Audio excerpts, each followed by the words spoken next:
Yeah. Oh my god. We just started playing. You can't have Uno already. Hello, everybody. Oh, what a glorious Tuesday it is.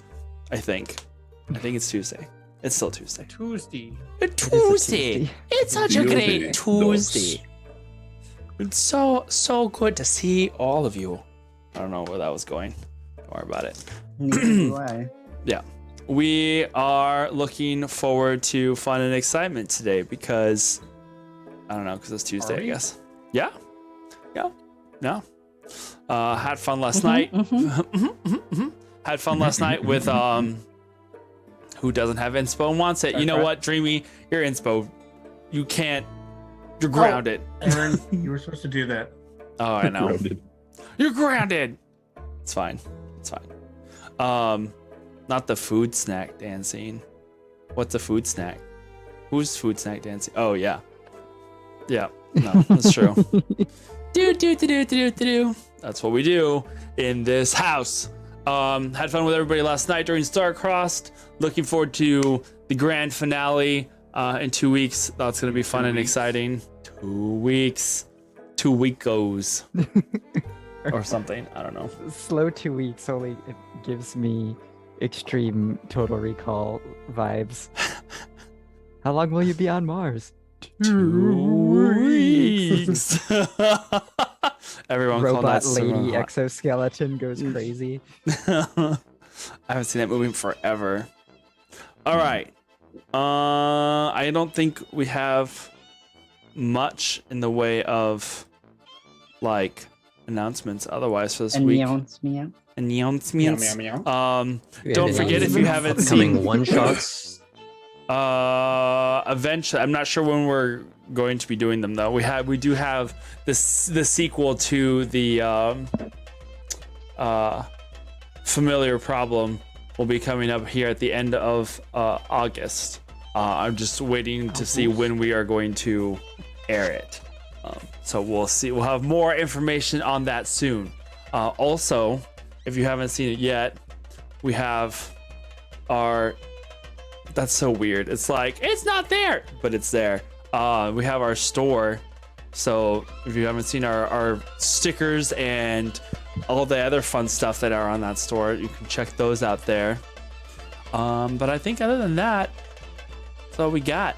So I suppose then we'll go ahead and get started with tonight's episode. Thought we were gonna do the recap first. Yeah. Oh, okay. We're never allowed to do the recap again. Why? Trying to start, Do the folks. rules. Go for it. It's the middle of the night, and Arjun has opted to trance despite his general enjoyment of sleeping when time permits. Perhaps as a result of it being fresh on his mind, or becoming subconsciously aware that Kindred had torn out the transcript and folded it up to put in Arjun's pocket. His mind begins to subtract the real, and gradually supplant it with something more close to the heart. Eventually, the suite is gone, replaced with formidable trees, the draping silk of web connecting them, the permanent twilight haze and the dwellings of the cluster within the Yearwood. He stands and begins to walk through the small village, idly running a hand along familiar surfaces, smiling at barely perceptible shades of memories as they echo in and out of place. Whether by accident or design, even he's not sure. But he finds himself standing outside one particular den. He places his hand on the door and spends far too long debating with himself about what to do next, even though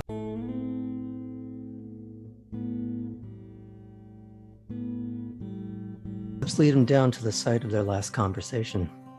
The circular room still smells of that same incense. The usual tiny flickers of light, all the little accoutrements for her rituals that he has no idea what they do, but he remembers each and every one with a remarkable clarity. On the floor, in the center of the carpet, is the wooden box, the one he placed with her on the pyre. He sits down where he had before. Only this time she isn't seated across from him. No one is. It's just him.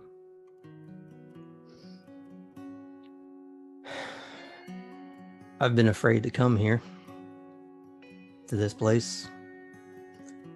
To try and talk, even to your ghost. Maybe I didn't know what to say. Maybe there was too much. But I need to start. Or it's gonna eat me alive. They say sometimes it's easier just to talk about your day like you're still here, so maybe we'll begin there. Iskra and Fanch had snuck out to free the prisoner we saw suspended as we wandered into town. It was a good play, really. If the Thans got someone chained up, I sincerely doubt it's for truth and justice. And if anyone would be forthright with giving us some honest information about the place, it would have been a good bet. However, it did not work out that way. Not entirely sure of the sequence of events, but moments out of the cage, the mayhem started. Some kind of horde of undead critters started sweeping through the city. Apparently that's just what happens after dark and death jet. The freed prisoner didn't seem to make it very far. Iskra and Fanch ran as fast as they could, but those things were closing in on them. No telling if they could have outrun them on their own, and I'm glad we didn't have to find out. Bit of clever scrying from Kindred, a bit of magical loophole, and some sidestepping through portals. We were able to get them back before it got any worse. Small graces, I guess. Fanch was, I think, understandably distraught. She eventually managed to collect herself enough to put on a brave face and make a few dry jokes, but I'm honestly worried. It's been a never-ending conga line of trauma for her. Most I can really do is let her know we're near, but no. Maybe exploring the city in the light of day tomorrow will be good for her. Maybe it'll be good for all of us. Arjun runs a hand along the carved patterns of the wooden box. When he opens it, the circlet isn't there, but instead the Feywild flower he had picked for her. It still smells fresh, like a spicy vanilla. It brings back other memories. Kindred said there's some piece of you still with him. I don't know what that means. That's literal or figurative. More importantly, I don't know what to do with that. Maybe that's not the point. I miss you. I love you. And I wish you were still here.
They did a little recap at the start of every episode.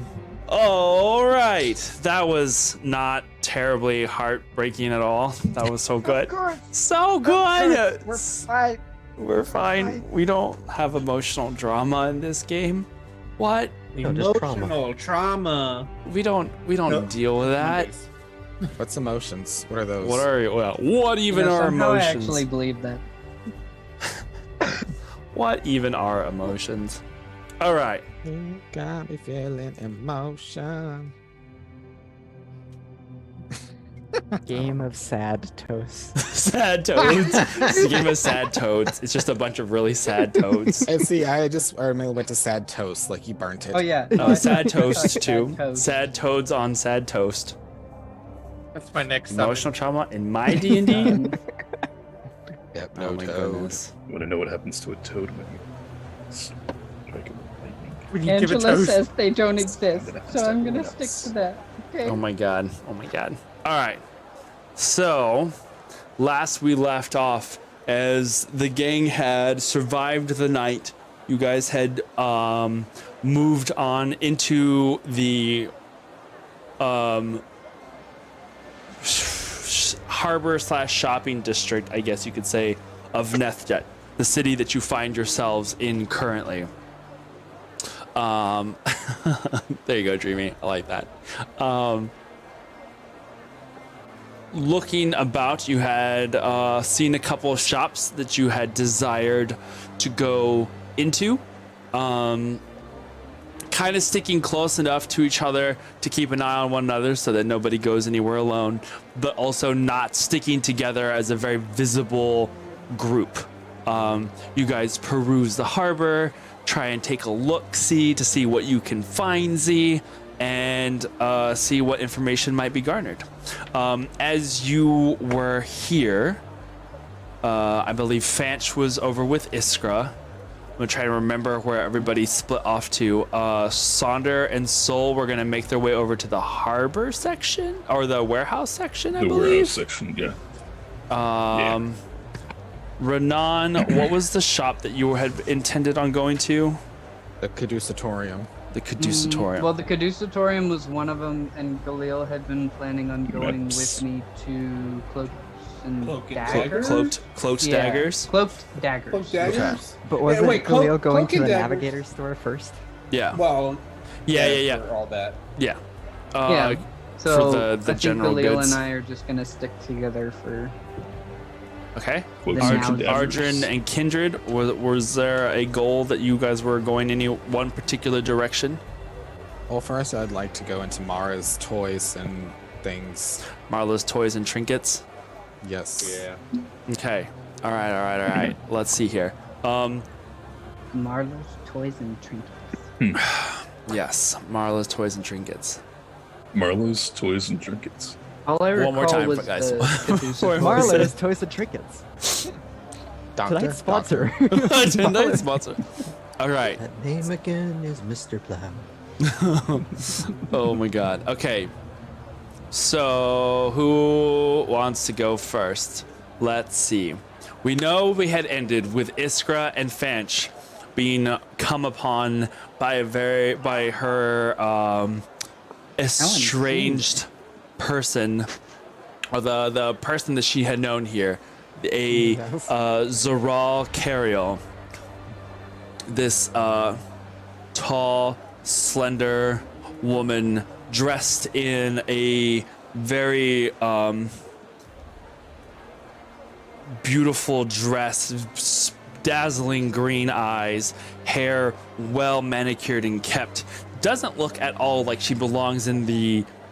And not to say that Nethjet is a muddy, dirty place, but it does sit basically on like the delta of a swamp, basically, or like a stream that feeds into the lake here. So it does have a little bit of like, it's not a super clean spot either, but yet somehow she keeps herself pristine. And as she comes over to Iskra and Shit. Fanch, go ahead. What were you gonna say? I just remember how we ended, where like Fanch was looking at me like, "Oh shit, what do we say?" Right. because she had been because she had said something to the effect of, she had not seen Fanch in quite some time, Yeah, and like, didn't realize she was gonna be in the neighborhood. Yeah. And then Fanch looked over at you and was just like, I can go from there if you want. oh, "Go for it. Let's jump right in." Well, our friends are having a bit of a destination wedding here on the lake, and Fanch here, and I clasp her hand, is going to help me choose some textiles for a little gift, housewarming. Once they get established together in their new place. Oh, well, isn't that divine? And you would know, wouldn't you, Fanch, about all the lovely textiles and fabrics that come through here? You probably are in good hands then. Well, she did tell me that one of her clients here in town had especially good taste and might be willing to help us with some ideas. That would be me. Yes. Well, as you can tell, I definitely only like the very best. But I see to it that everybody that is here in the city gets exactly what they are looking for. It is my job to provide the finest for our illustrious governors while they're away or while they are here. And at the moment, she looks over at Fanch and it's just like, at the moment, Fablin's out of town, so it's just me running the joint. Once you're done shopping, if you would like, well, you can mosey on up to the estate if you like, and I would love to entertain you, perhaps over some tea this afternoon. I couldn't be so bold as to ask myself, but that sounds wonderful. I wouldn't accept a no. It's fine. Why don't you come? Just be prepared. You know what? Bring some of your clothes, whatever you have with you, just in case that tea runs long. I wouldn't want you running back home in a hurry. We have plenty of rooms to stay up at the estate. You and Fanch are more than welcome to stay up there with us if you like for the night. I look at Fanch like she's just like. Well, we'll have to see what the rest of the party thinks, of course. They may Oh, that's have right. You plans, did but- say you were traveling with people. Well, such is life. If you do find yourself free from your other obligations, then you're more than welcome to come up to the estate and sit for some tea for a while. If it doesn't run too long, you can mosey on back as quick as you like. Make sure the guard's with you so that you don't suffer any undue hysterics. What was your name again, darling? Delia Parsnip. Delia. Well, that's not just the sweetest name. Fanch, we'll see you this afternoon.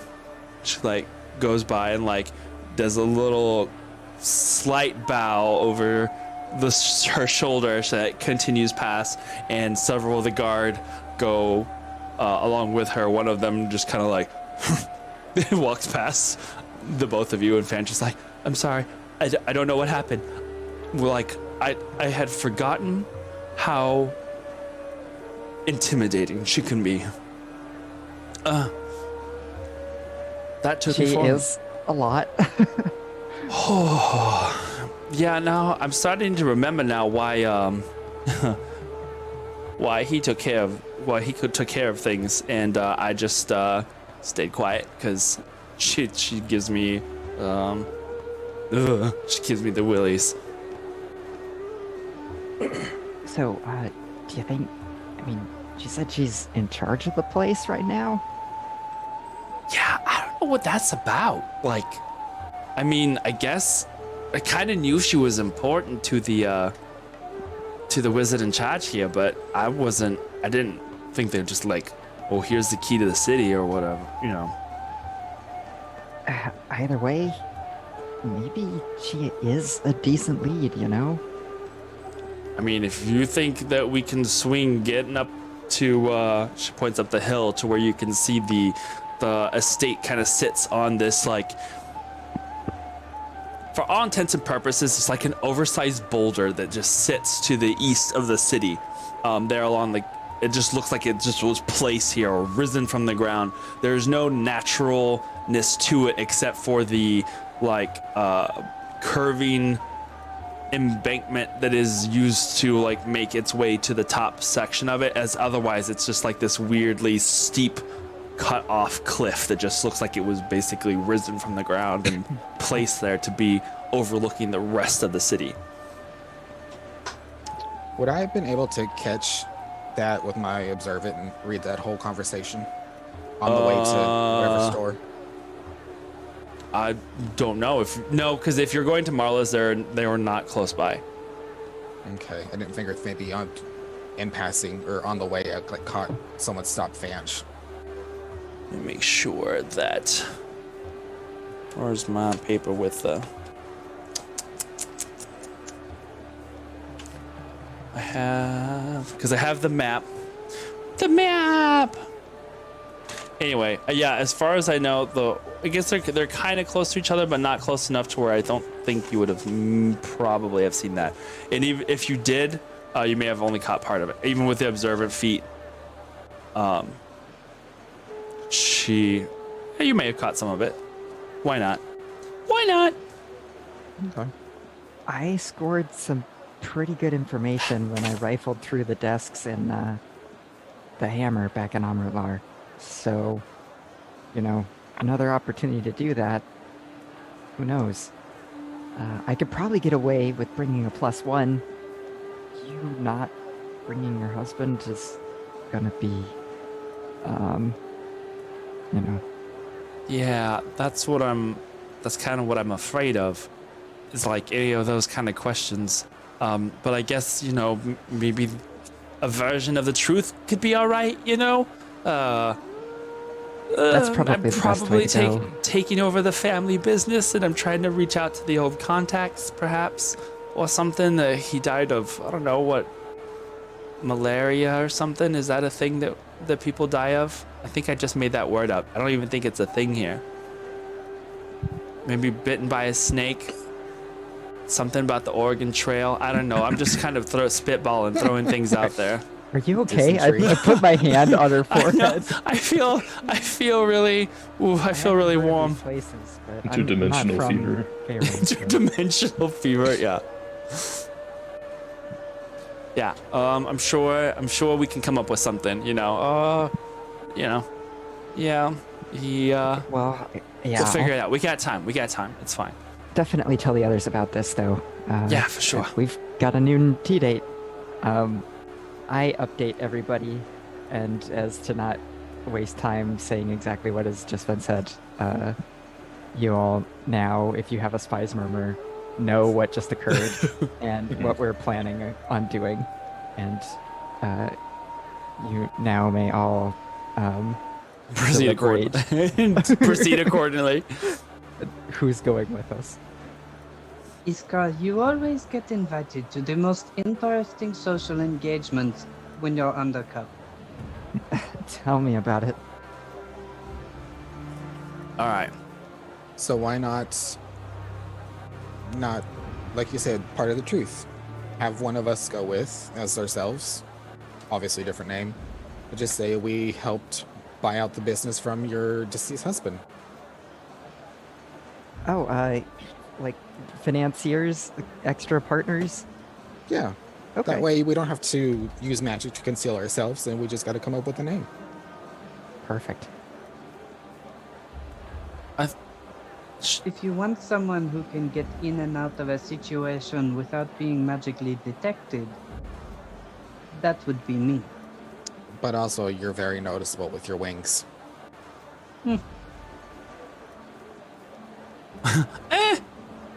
Perhaps wanna- what they see with their eyes is less important than what a magical detector might.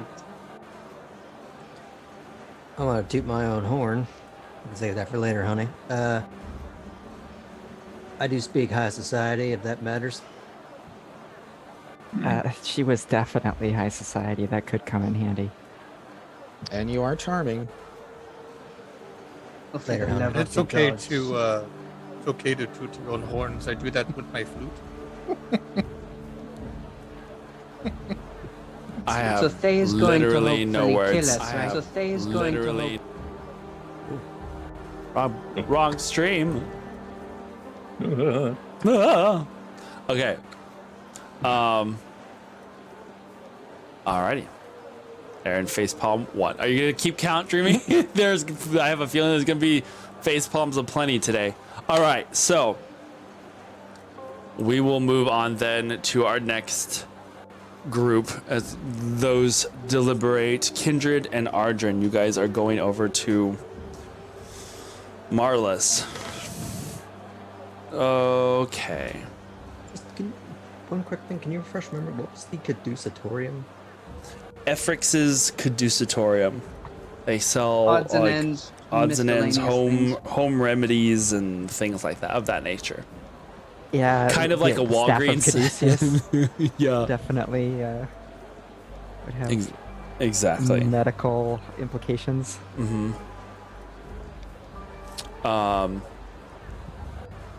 But we'll do this one. So let's see here. Switch up the vibe a little bit. As you walk through the city, you have to get to Marla's Toys and Trinkets. It is further eastward and on the southern side of the city. Yes, southeast corner of the city. So where you walked in on that grand entranceway that has like the lined obelisks where the cage now sits or now hangs again, this time empty.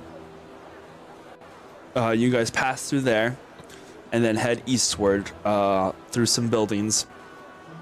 And you see here there is a little shop that stands by the water. There's one of the little creeks that run through the city, runs pretty primarily through the underneath of this building. So much so that the entrance is over a small boardwalk that covers over this little creek. We're gonna say Sonder. Those going to the caducetorium. Yes. Wanted to spice murmur. I just wanted to ask if there are any health potions that you give me too. Certainly. It should not be too hard to acquire, I would hope. I appreciate it. Oh. No, you're good.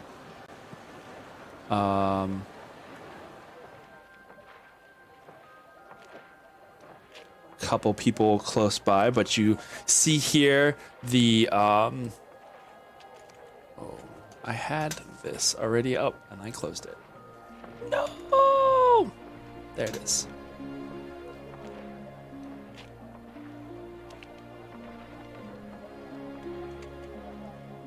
All right. Yeah. All right. Entering into Marla's Toys and Trinkets, this building sits on its own on the water. You see that there are two large display windows on either side of the door, and Marla's Toys and Trinkets, the sign itself is like this big, what looks like lily pad. It's this giant green circle. And the letters are written in almost what looks like carved crayon over the corner, and the window doesn't have just toys. It looks like something between a toys and maybe an antique shop. But you enter inside.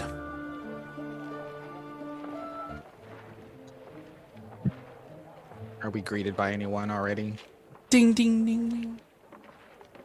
You walk in and look around.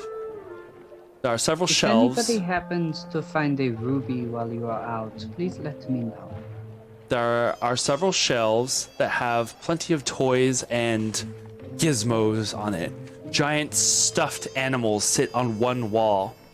One like shelf has tons of plates, bowls, cups, and interspersed amongst them here and there are little marionettes that either sometimes hang from the ceiling, sometimes are seated in bowls that look like they're like lounging back. But you have not been greeted by anybody. I'm gonna just peruse the aisles and see what else is there. Kind of creepy marionettes. Make a perception check for me. May I join him in that? Or... Sure. 14. 14. Okay. A 4, unless I have disadvantage because it's the middle of the day. I mean, it's you're not in direct sunlight, so unless you're Yeah, like in the beating of the sun, I would be fine. Just leaning up against the glass and licking it like that passing dude on Starcrossed. Yeah. I would say Arjun. Well, who got the highest one? I think I did. Looking around, Arjun, you get to one of the shelves and you see a very plushy looking grung that just like sits in one of the seats. It's like a little doll's seat, and it's just like this little stuffed animal that's just looking at you. And we're in a marshy area or a place that historically was. Yes. Does it look like not a plushie? You lean Wait for forward. And lean forward. Get a little closer. And it doesn't move, it just looks back at you. But it looks so real. Honey, It what are you doesn't, looking at? it doesn't blink or breathe or anything, it's just staring. I think I have found a handsome, handsome devil. Well, I know I'm looking at it, but I'll come over where you're at.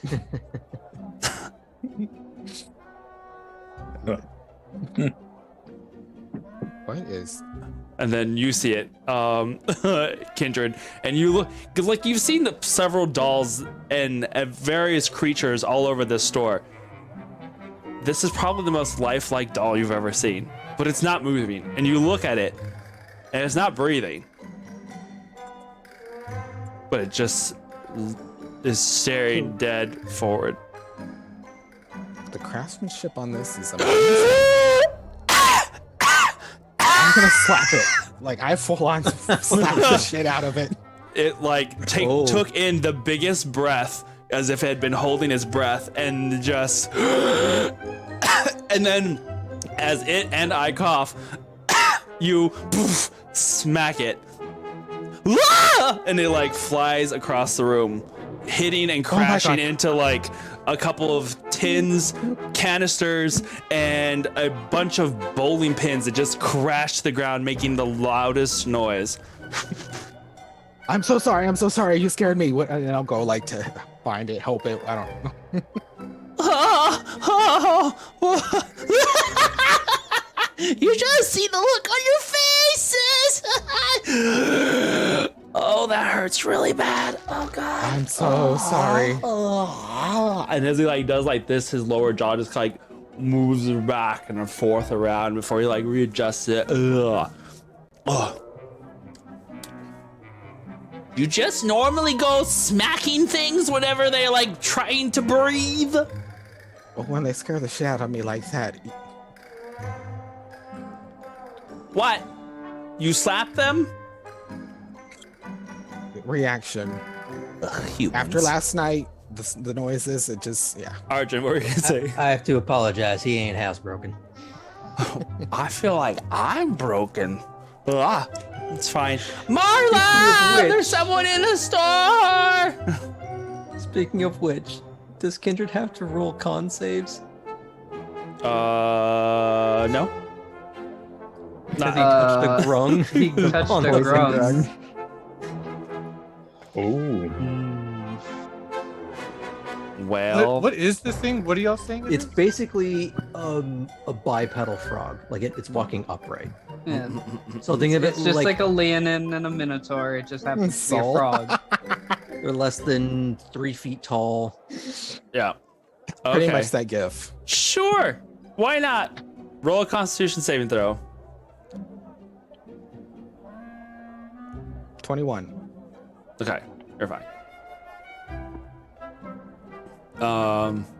You can feel your hand feels slightly numb at first from the contact, but you wipe it off on your I guess I stuffed Self. it harder than I thought.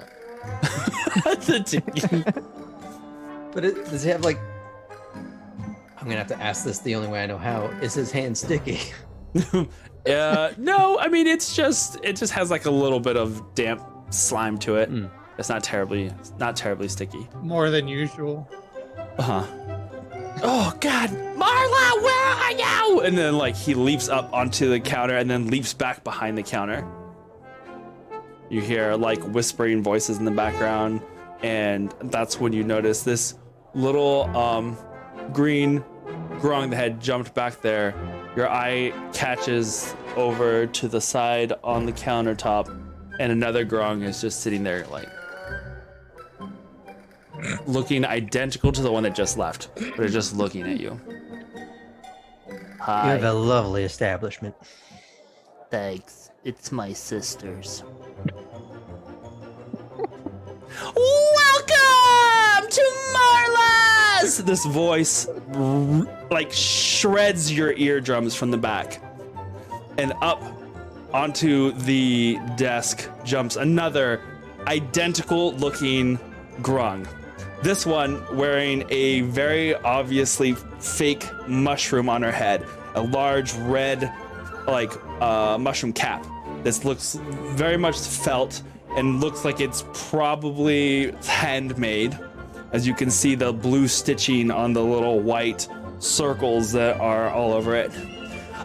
What would you like today? I have everything you could ever possibly imagine. I have balls, I have bowls, I have plates, I have trinkets, I have jacks, I have boxes, I have jack in the boxes, I have everything. This place is wonderful. Then she like does like this little spinning on one leg, like what's it called? A pirouette or whatever when they like spin on one foot. Yeah, she does this little wonderful.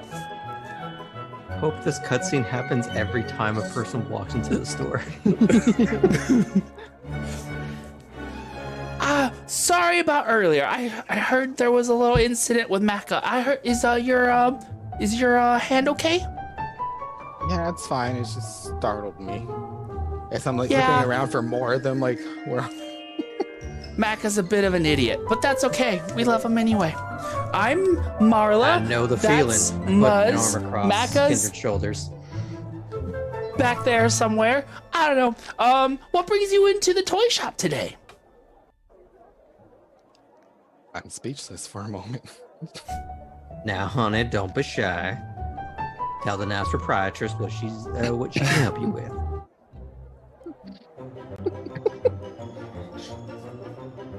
What would you like? Okay. Jack in the Boxes. We got plenty of boys. those. Do you want them Any- kind of creepy or not so much? Kind of creepy. Okay.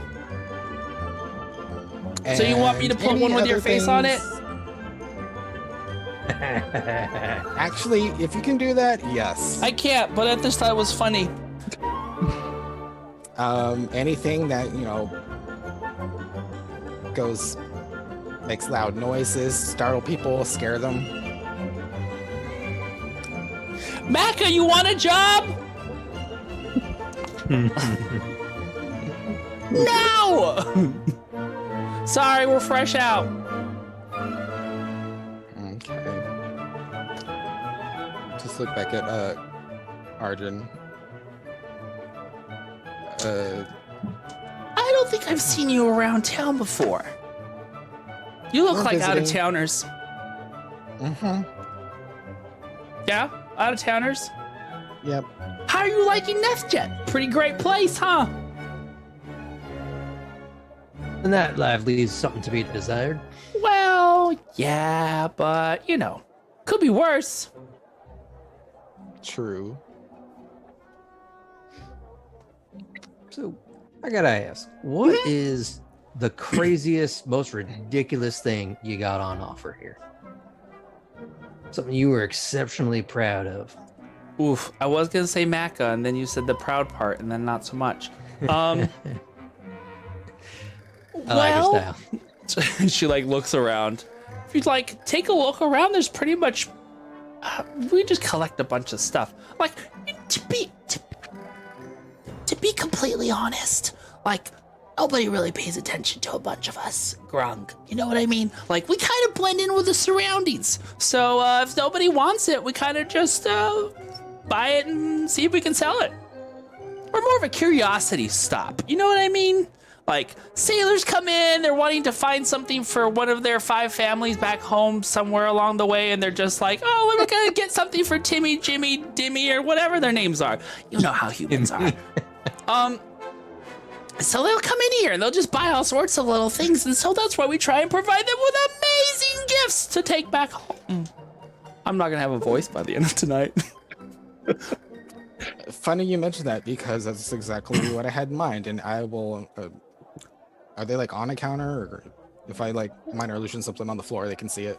Yeah, I mean, she is literally standing on the counter and is like Okay. looking at you. I'll minor illusion the image of Sparrow and Grackle and be like, we have our godchildren about this size. this They're age." adorable. Are they actually that size, or is it just a magic thing? Nope, that's actually their size. Oh, that's unfortunate. Tall, tiny humans. They're gonna have a hard time with the rest of them. Oh wait, they're not humans, are they? No, Never they're mind. gnomes. They're gnomes. Yeah, they all look the same. Those humanoids, you know. You get it. I mean, you're like, it's just got the pointy ears thing, right? Yeah, I get it. It's fine. It's fine. You They're can't right be at that perfect age like where they us. It's love fine. all kinds of pranks and tricks and all that stuff. Macca, you want a job? Macca's our prankster. He's the one who, you know, he's always pulling a gag. But, you know, It's a great act. You should take it on the road. I wish he would go on the road. Sometimes he gets really annoying. He's always like hiding in places that you don't expect, and then like popping out somewhere. He has this thing that he does, chasing people around with fake knives. There's like balloons, something like little red things that he fills with air and like starts beating people with them. It's really annoying. Wait, You sign him up for parties. Only if the party promises not to return him. Side note, you just said last session their balloons don't exist. Now they do exist? You hadn't met her yet. They're being introduced. Okay. Scene. I see. Well, I might want to employ him for an evening to maybe do a little surprise on somebody. You can How much have would him something for as like long that as you charge? want. What would that cost me? I would basically be paying you to take him from me. I mean, Oh, well. that was probably inappropriate, but you know, for the most part, you know, I'm sure we could come to an arrangement. Not after dark, obviously, but Oh, no, wouldn't dream of it. Unless I could guarantee his safety. She seems to think about it really hard for a second. Looks We'll over be at outside. Muzz. And Muzz just, who's been there like this the whole time, just goes, "No." we'll think about it. Just let me Fair know enough. let me know what you have in mind, you know, and I'll pass it along. Let me confer with some of our friends about what sort of party favors we'd like to engage with, and I'll get back to you. Sounds like a good plan. Can I offer you a box of jacks? Sure, why not? Are they metal? Just for 2 copper. I mean, you can't really pass it up. Plus, I got 700 of them. Oh. Oh. What? Kind of just lean in the Kindred. How many of those do you think you could fit in that bag? All of them. How much for the whole lot? Like All, all 700. 700 boxes of jacks. Yep. She looks over at Muzz, and Muzz is like, no.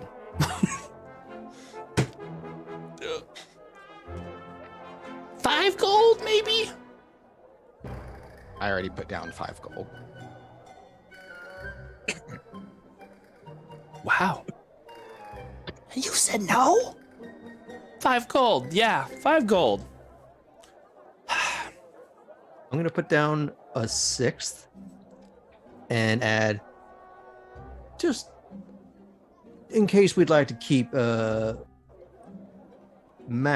on retainer. Just a more of a promissory note of more to come. Okay. Okay. I don't think frogs have to use retainers much, but sure. I mean, sounds like a good plan. Mecca! She's like turns and like the other way. Get the jacks! He'll be right out. If you want to take a look around the store, he's gonna. It might take him a minute to get up here. There's a lot of boxes. I think we'll do exactly that. Ba-doing. He comes over. 1. Ba-doing, ba-doing, ba-doing. Oh God. Ba-doing, ba-doing, ba-doing. 2. Ba-doing, ba-doing, ba-doing. And he goes like. Are we just gonna come back to like the mid credits of the episode and he's 401? As we keep going between scenes, yes. And Rock, Every time we come back to you guys, it's like 373. I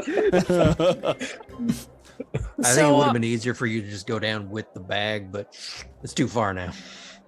So, do you mind me asking, where are you from? I've already walked away to let Kindred deal with that because he's been stunned this whole time, and I'm enjoying that. All over. I mean, last place we were was Silvery Moon. Ha! That sounds like a funny place. She's just like looking you up and down. Nice color choice. You realize that all 3 of them are green grong.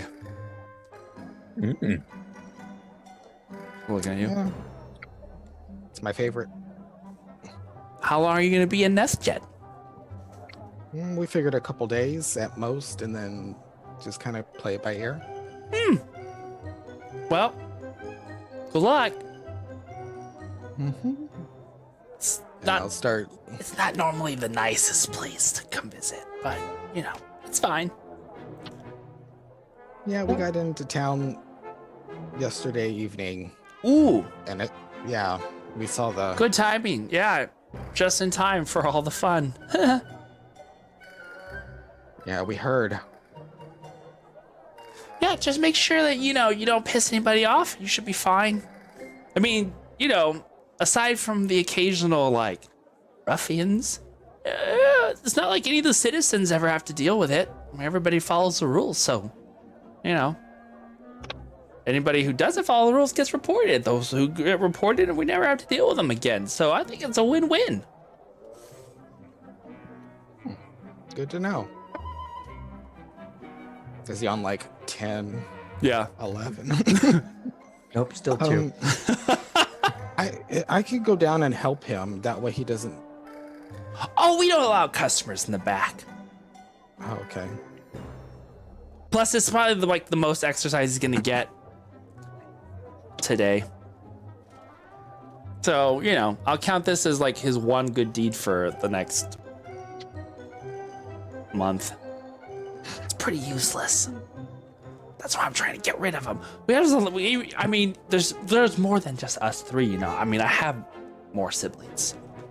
So. Oh, is it a family business? For about 70 generations. And how long has the store been here? About 70 generations. Yep. Interesting. You know, I mean, once you find a place and you figure out, you know, the little ins and outs, why leave? You know what I mean? It's safe. We have plenty of spawning pools. Everyone's pretty happy, so it's great. And it's about this time that your eyes drift downwards. You can see the wooden floor. And you can swear you see little lights going beneath the floorboards. And you can hear the sound of water below the store and splashing. A couple of muted whispers down below. She follows your gaze and is like, yeah, sometimes grandma talks really loud. Just ignore it, it's fine.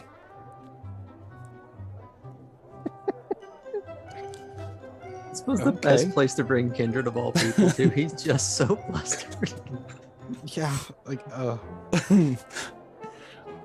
While they're having this back and forth, I just want to be taking a more thorough once over of not even necessarily for anything like, oh, I want to go defeat a boss with it. Nothing insane like that. Just what is really insane or absurd on the shelves that could be fun or stupid.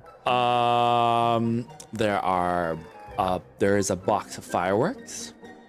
There is like I said, there are some bowling pins that are currently scattered around the ground that you carefully walk over. Couple of balls of various sports. There's some that are somewhat larger, bouncier. There's some that are a lot firmer, the kind that you would use to maybe hit with a bat or something along those lines.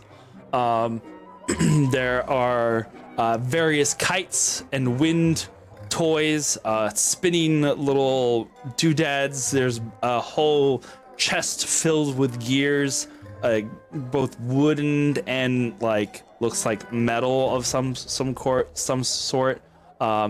It's literally just a collection of whatever you could possibly imagine that nobody could possibly actually want. Rocking horses. I want all of it. And there's some books, but there are of the looks like more like picture book variety. Really beautifully done illustrations. Erica's cookbook. Never spare and crackle. Yeah. A couple of drums, some really tiny instruments. You ever seen those like really small violins that are only like that big around? A little, finger cymbals, definitely some of those.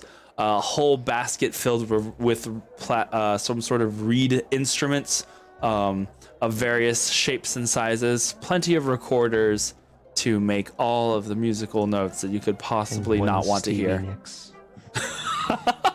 One record of Stevie Nicks, yes. The only thing that was... Does anything have prices on it? No. Okay. A call out from the back. How much for the fireworks set over here?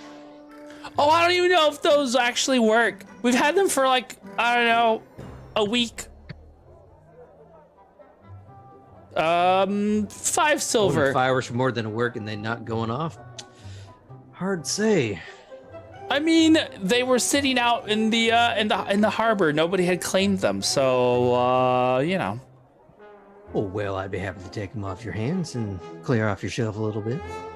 Yeah, you know, I kind of want them out because if I'm gonna be completely honest, it's just one more thing for Maka to try and like use and then blow up somehow.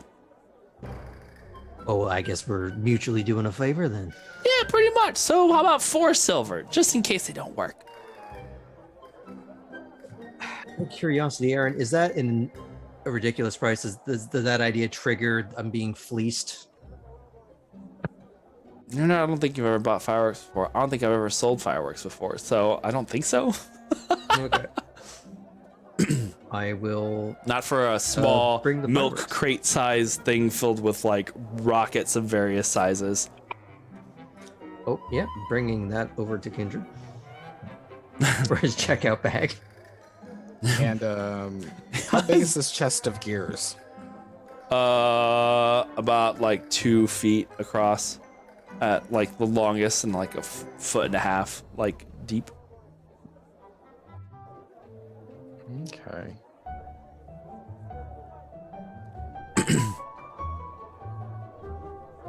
What are you thinking? Can we have these delivered to our hotel room? Is that at all possible? Yeah, I could get some of the boys to probably take it over. Where are you staying at? The oh shit, I just lost it. The Thriving King. Yeah, the Thriving King. Sure. Today or tomorrow? If you could do today, that would be amazing. I'd even. She pay leaps extra for down that. to the next to your feet and stomps on the ground a couple times. Boof, boof, boof.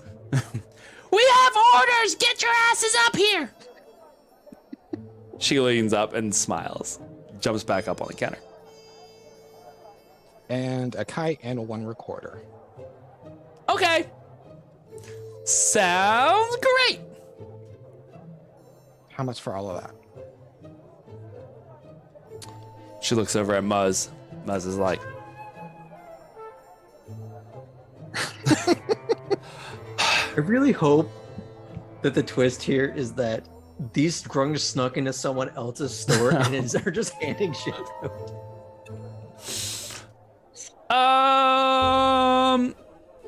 We'll say for the kite, 2 copper. For the flute, it is a pretty high quality flute, so 2 copper. She smiles again. Okay. And doesn't stop smiling. She just holds it. You hear the thum, thum, thum, thum, thum, thum. And about 4 more grung jump up onto the counter. All of them identical, minus her, because she has the hat. All right. These how much people. for the chest? The chest? Like the whole chest? Like Yeah. the box included? Well, just the gears. I mean, the gears. I have to find. You know what? It comes as is, the whole box. Yeah, that's what it is. That's gonna be 4 gold. Yeah, that's what it is. 4 gold. Mm-hmm. Okay. She looks How over many- it. What She looks number over at box them. is he on of the jacks? They all like boom, boom, boom, boom, boom, jump off and like go over to the chest and start getting over to it, and all 4 of them are like struggling to get it up off the ground. And once they get it a couple inches up off the ground, they just kind of like teeter totter one way, teeter totter another way. You know what? I'll still pay the delivery fee, but I got this, and I'll start ritually casting my disc. Okay, Arjun, what were you gonna say? I'd like to do just a general insight check on these little bastards. Sure. Just Do I get a receipt? Can I get a receipt? You want a what? A receipt, the proof of payment, because there's no stealing in Ethjet. Right. You bought them fair and square. Yeah, I just want to be able to show the guards that, Why would the guards ask you anything? because see someone new in town carrying a box of things. Yeah, just tell them you bought it at Marlis. It's fine.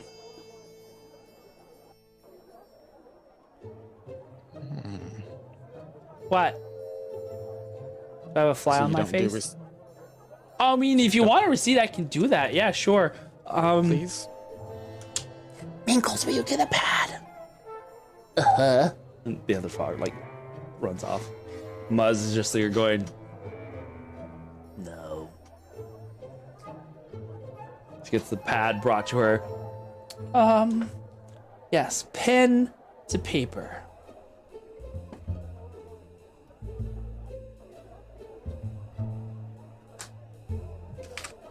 There you go. Hands you a paper, and there's like a swirling design on it. Receipt.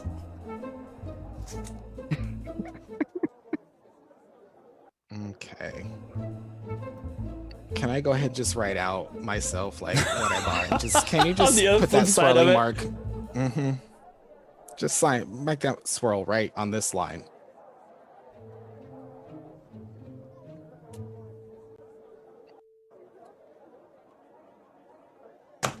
Like that. That'll work.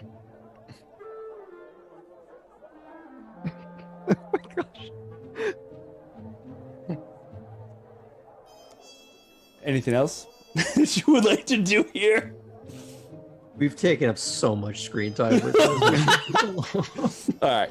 So you guys leave Marla's That was amazing. toys and trinkets. The low wind instrument boo-loop that happened right as you did the thumbs up was just amazing. I should say my insight check was just a 10. It went from being so close to a 20 to just tipping over. I'm Perfect. already imagining Granny's reaction when I send this all back to the boys. She will murder you. All right. Moving on. Let's go over to Sonder and For Soul. indulging our bullshit. I mean, how were you supposed to know what was gonna be there?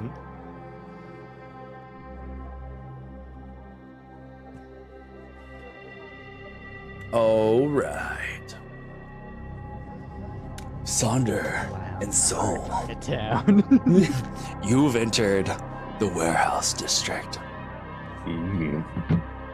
I'm just kidding. Calm down, music. The warehouse district. The warehouse district. What do we have here? You see that there is definitely a beaten path that leads you from this harbor section. You have to pass through a couple of you can pass over one really muddied oh my god, what am I thinking of? Bridge boardwalk thing that covers one and then another watery pathway that goes through here. There are two large warehouses that stand close to the water's edge on the northernmost section of this town. For all intents and purposes, let me just show you briefly a very terrible map that I have yet to perfect, but you know what? This is what we got. Okay. So, oh, nope. Go to map cam. Map cam. There we go. Sorry about that. All right. Those so, two over to the right. yes. So, harbor section, most of the stores here. Let me get my cheat sheet over here. Marla's is this place. Mhm. This little spot over here. You are staying here, right? At the Thriving King Inn. Efrix's Caducetorium is going to be right here. That's where we'll go next. The Cloaked Daggers is this corner building over here. And you guys are currently up here where these warehouses are at. What else is up here? So yeah, Three, my lord. Number coming. three. Three, my lord. Yeah. So that gives you an idea of what Where are you're. we're going up from. So harbor section here, a lot of the shops, and this is kind of like bazaar area. This is like that water fountain, and so they have a lot of the shops are just lined up here. This larger building and this building are where like the caravan supplies gather. So this building has like stables in it, where the harbor people can load up for transport out of the city. This is kind of like where there is a little bit of a bar here, but it seems to be more of a place where you pick up mercenaries to travel with the caravans. Yeah, the consistoratorium is there. And so yeah, you're coming just along this road and going across this way to the warehouse. You do see that there is what looks to be a blacksmithing place here that's called the Smelter's Oasis. And you hear a lot of like rowdy laughter and noise coming from this section as you go down this street. And I can always send you a picture of this map. I'll take a better picture and kind of label it for you guys later. So is also, just in case, continuing to observe to see if there are any thieves' camps. Okay. Make a perception check for me.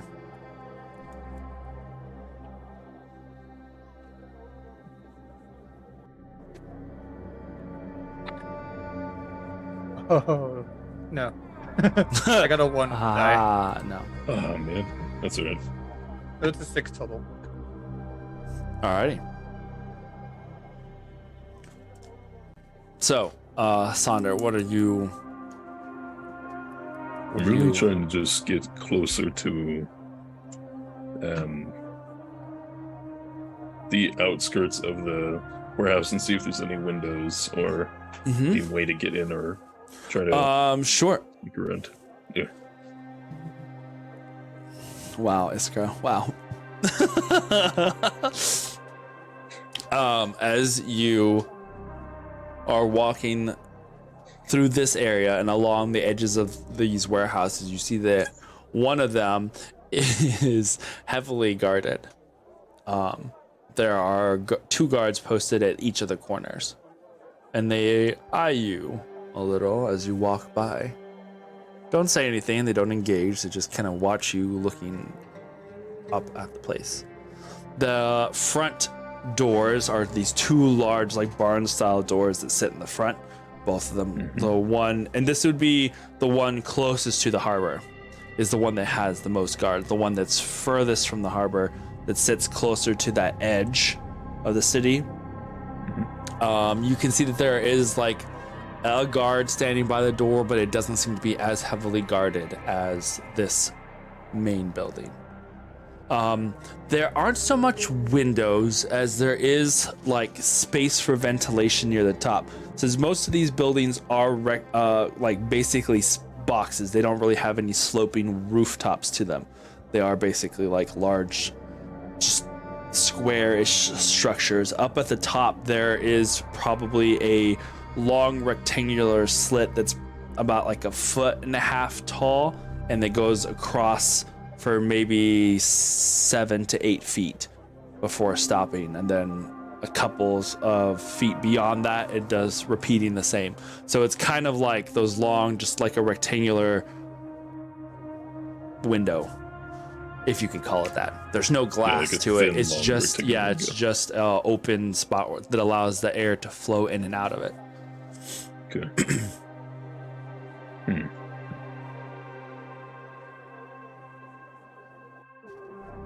Between, you said there's guards on each corner.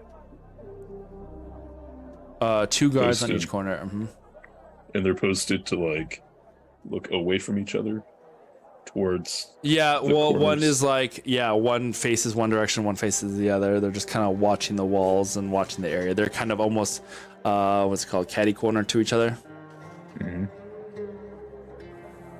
So at one far end there'd be a guard looking at another guard, essentially. Basically, yeah. Yeah. So it's like really guarded. Okay. All right. Can I see the map again? Sure.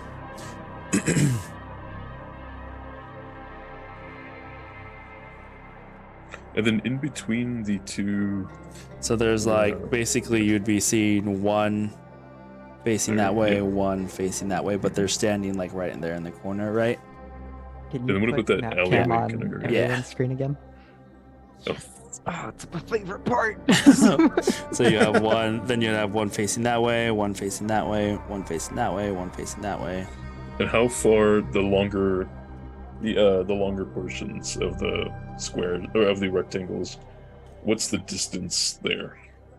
What do you mean? Like from that, like how long like would that be? how long does this go? Oof. Yeah. I'm gonna bank it around each square is about 50 feet. 50 feet. How Give or tall- take. I haven't exactly like Yeah. built it out like with measurements, but You're I would assume saying- it's about 50. How You're tall saying there's would- guards yeah, on each 300. corner? It's about 300 feet down this way and about two 200 guards in feet each corner. Two guards on each facing- corner, kind of facing the walls. Or at least they're kind of swiveling, right? They're not like just facing that direction, but Yeah, they're keeping an eye along the length of each of the walls. And then, okay, so then, how tall? Where are we at right now? We're just kind of like I would moseying. imagine you're just kind of like moseying through. There is like this. Okay. There's like this whole Where what? little creek thing. You can walk across the water. There are two bridges, one here and then one like closer this way that feed across so that if they're bringing something over on a cart, it doesn't go through the water. But there are also people that just walk through or wade through the waters. Not every crossing in the river has a bridge over it. A lot of times they just have a bridge over to the side like a sidewalk, but then you can walk through the water if you want to. Mhm. So everyone walking around here, does anyone look casual, or do they all look like they're working or have something to do? There are mostly people walking with purpose. So it's like they are walking to destinations. No one just like chilling. Especially this early in the morning, it would seem that a lot more of the people are like unloading the ships from the harbor and getting them ready to be brought to the warehouse. How, of the three buildings in front of the warehouse, Mhm. which is the tallest? Probably this one. And then This one would be about compared 3 to the- stories. Yeah. This one's about 2. This is another like 2.5. And then the warehouses themselves. The warehouses themselves stand about like 3.5, almost 4 stories tall. They're Okay. they're big boys. Yeah, they're big boys. I want to try something. Okay. Yeah. Sol can see Saunders like Looking contemplating. around. The gears are turning in his head. Yeah. So he's gonna just Absolutely. spice murmur to Saunder. He's right next to him anyway, but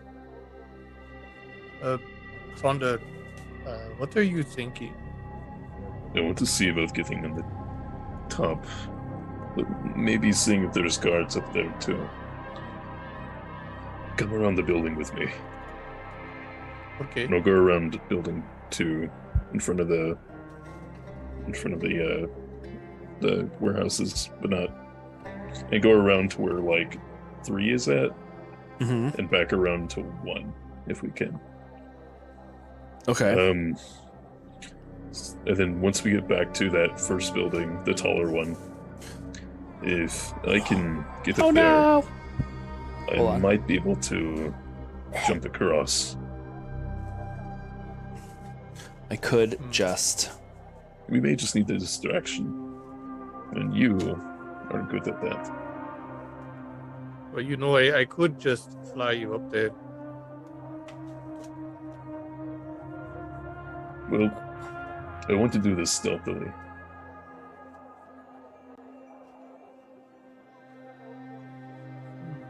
Let me see if there are guards on the top of the warehouse.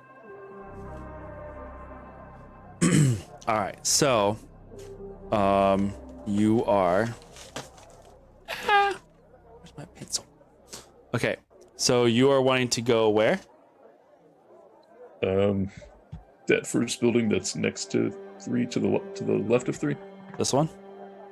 Yeah, jump up on it, and basically like try to see. Oh, the other one. Yeah, this one, right? Wait, the taller of the three. The taller of the three would be this one here. Yeah, so there. All right. And see if, like, at the highest point of that building, if I can see if there's guards on the top of the warehouse. Oh, okay. I see what you mean. Yep. All right. Make a stealth check for me if you're wanting to attempt this without being noticed by any of the passersby or waiting for a good opportunity. You're gonna get thrown in the cage. Do you want me to go with you, Sunder? Let me check first by myself real quick, and then if it's all good, I'll come back down and get you. There are a couple of windows, the closed windows, but you see where like these windows all have that iron grate, like iron gating over them, right?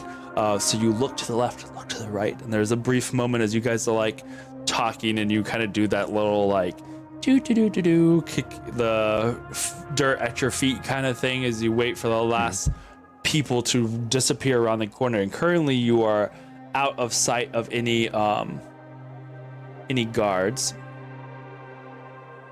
And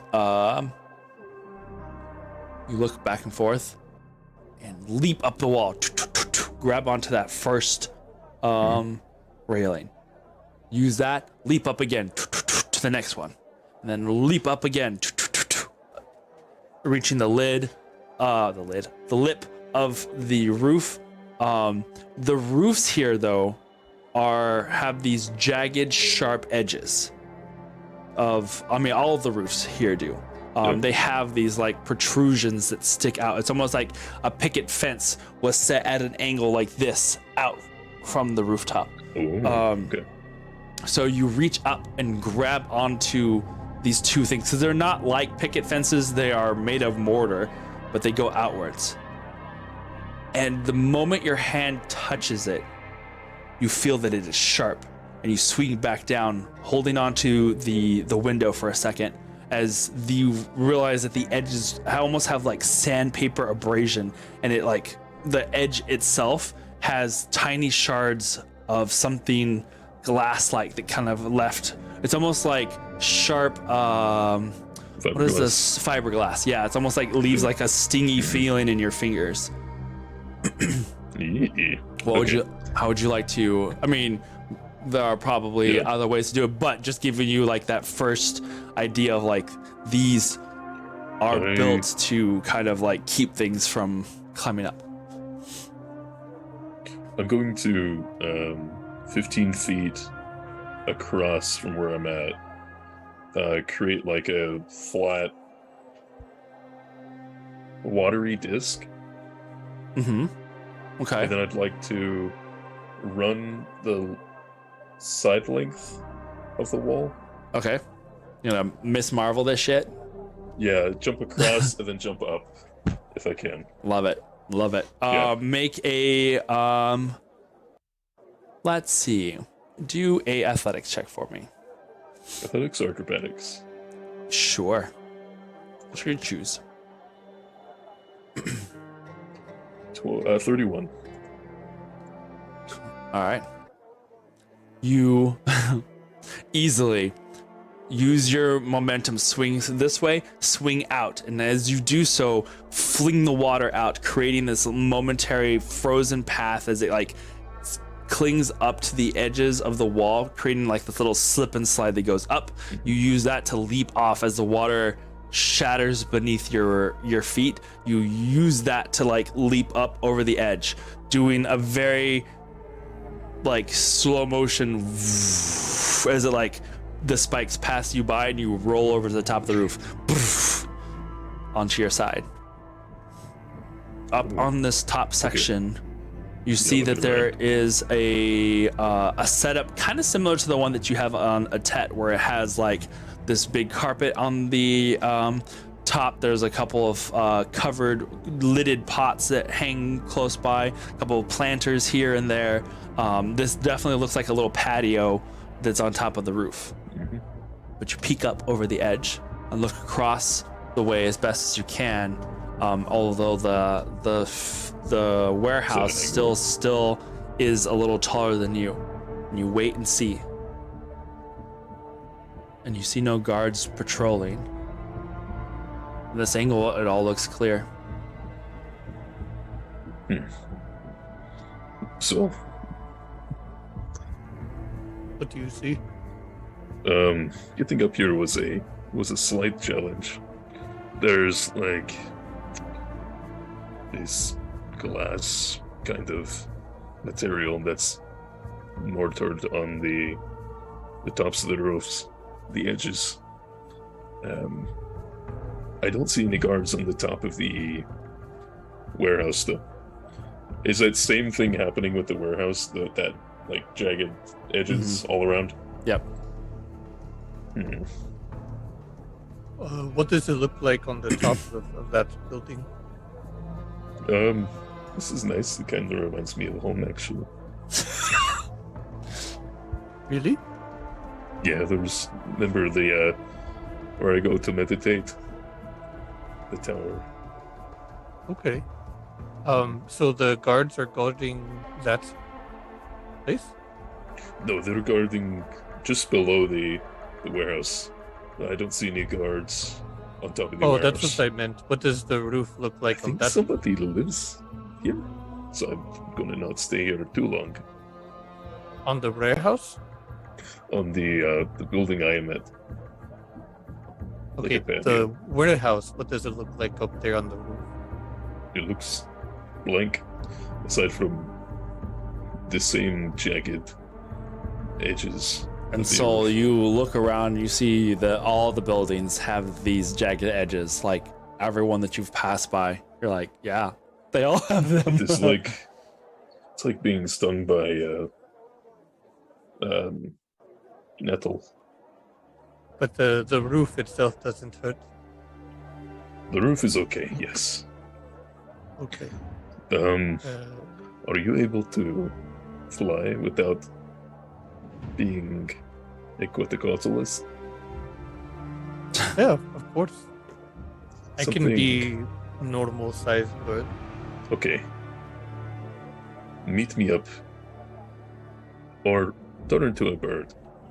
And see if I'm missing anything.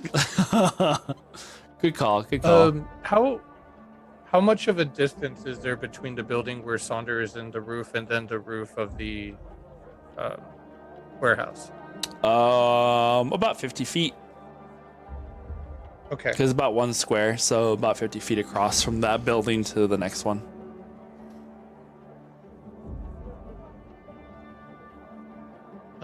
Sonder, if I turn into a bird, I won't be able to talk with you.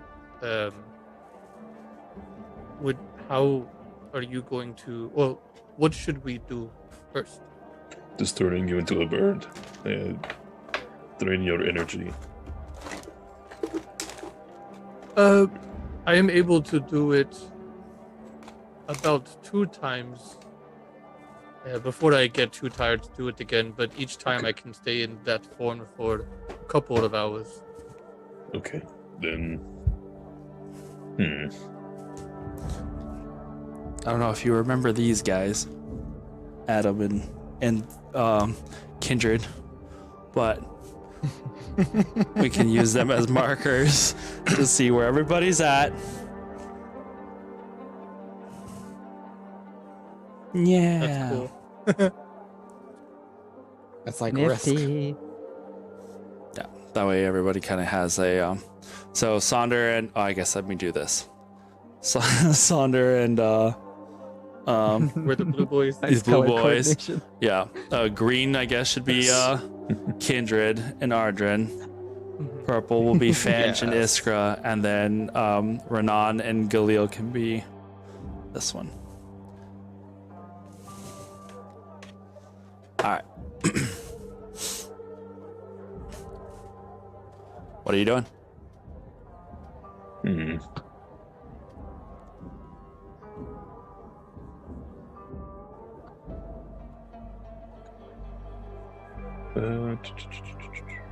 And then that building, the warehouse, you said is pretty tall, right? A couple of floors. It's about 3.5 to 4 stories, somewhere in that range.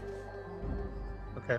And If you want Thunder, this one is 3 stories. This one's 2, and this is like 1.5. okay. If you'd want, I can turn into a bird big enough to carry you up there. I don't want to alert the guards. Maybe we can come back to this with the others. Yeah, I just wanted to see what this might be. Whatever it is Okay. well guarded. What I will do then is tell me where to meet you. I will turn into a bird and just fly around and see what I find. If I find an opening in there, I will go in and Look it just up. look. They're definitely hiding something. There are openings up there, Soul. You can see even from where you're at, there are these rectangular slits, windows that go across, and they're only about a foot tall, and then they go across about like 8 feet, and then there's like a 5 feet gap, and then it just repeats all the way around. So it kind of gives it like ventilation at the top, so air can go through. There's no windows to it, but it's not big enough for like a person to. Maybe a small person, but not really big enough for anybody to slink through easily before the guards would notice. You know what I mean? But big enough for a bird to get into, right? But big enough for a bird to get into. What kind of birds have I noticed in this area? I just want to make sure I'm not going to turn into anything exotic that's not common here. What's this parakeet doing here? Yeah, a rainbow macaw. Yeah. No, Soul, that's an ostrich. You needed to fly. A shoe bill. All right. I mean, there's various like tropical birds that you could. Just like ibis. Yeah, there's a couple of what do they call them in Australia? Bin chickens. Those ibis. I think they're like a form of ibis. So there's plenty of those. But yeah, you've seen a couple of them, like especially imagine like waterfowl near the Nile. You know what I mean? There's plenty of like these smaller birds that you can choose that you can turn into. Okay. An egret. Yeah. Like the ones that are on the beach, and every time the wave comes, they run away and then they go back. The little sandpiper. Those are Yeah, so 100%. You got 100% be one of those. Okay. Also, Sonder, where would you like me to meet you and when? I'm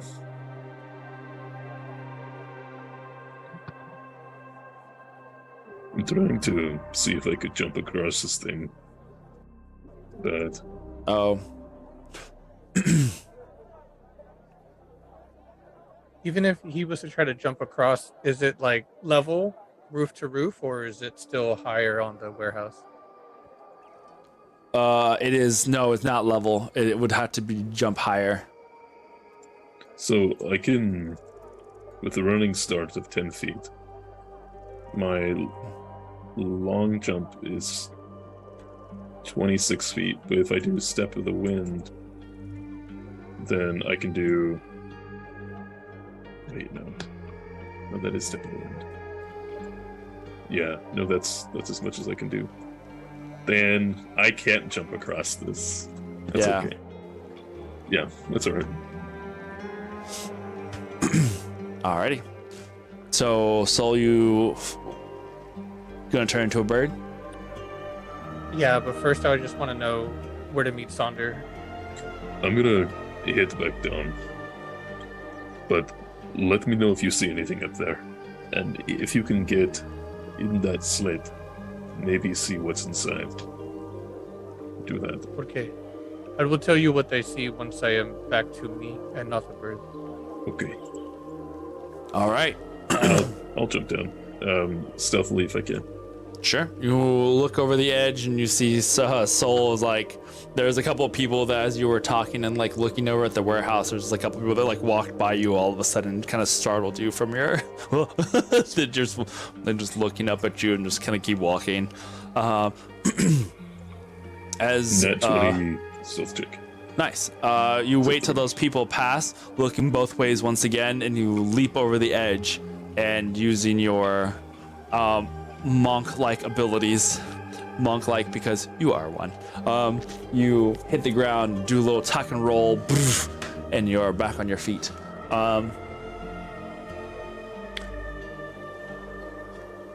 So, as you take off into the air, you wait, and then turn into a bird, flying up into the air. You circle around up higher and higher, getting to the right length, and dive towards the warehouse. Make a... We're gonna need you... I need to get a roll from you to dive through those windows without hitting the edges. How would you like to try and roll for this? Okay.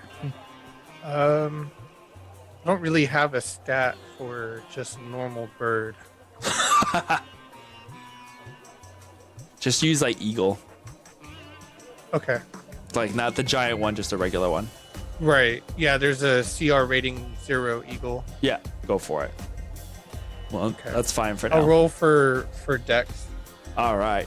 Flying into the air, this slightly larger than normal sandpiper with probably some blue coloration to it circles up and around and then swoops down in a glide, aiming carefully as he flies down into this window. I got a 7.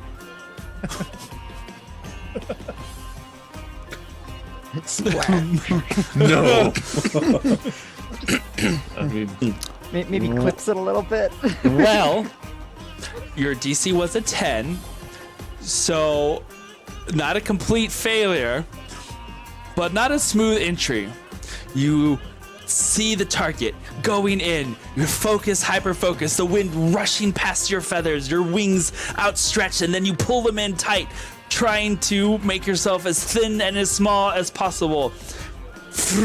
You hit the bottom of the lip and lose a good amount of your belly feathers as they go out to the side. And Sonder, you just see bird hit window, and then there's just like a puff of feathers that just goes out, but you see no bird, just the feathers that start falling to the ground, and you're just like, He exploded. but you see from the outside, and your heart kind of drops for a minute. You see one of the guards go, looking up at where the feathers are coming from, but seeing nothing. He just kind of like nudges the other guard and just like, stupid bird.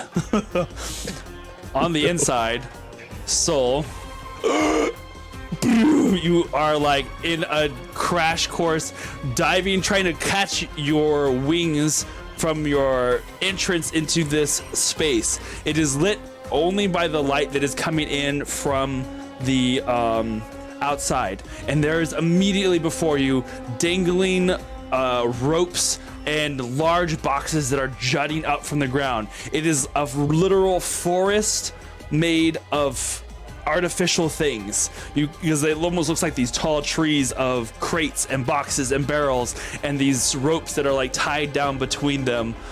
Some of them used to hoist things. You see netting and tarps covering all sorts of things, and you're immediately in like diving around trying to find a way to not smash directly into one of these crates. I need you to make another dexterity saving throw for me. Okay. There we go. 17. All right, 17, much better.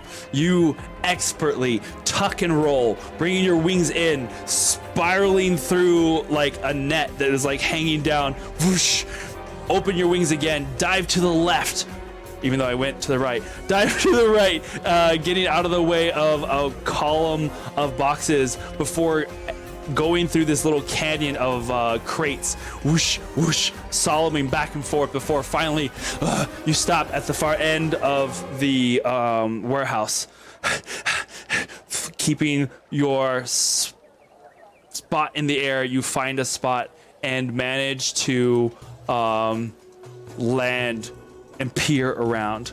Go ahead and make a perception check for me. Okay.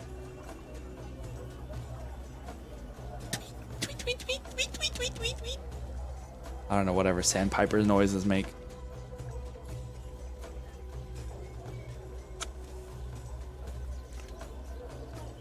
$19.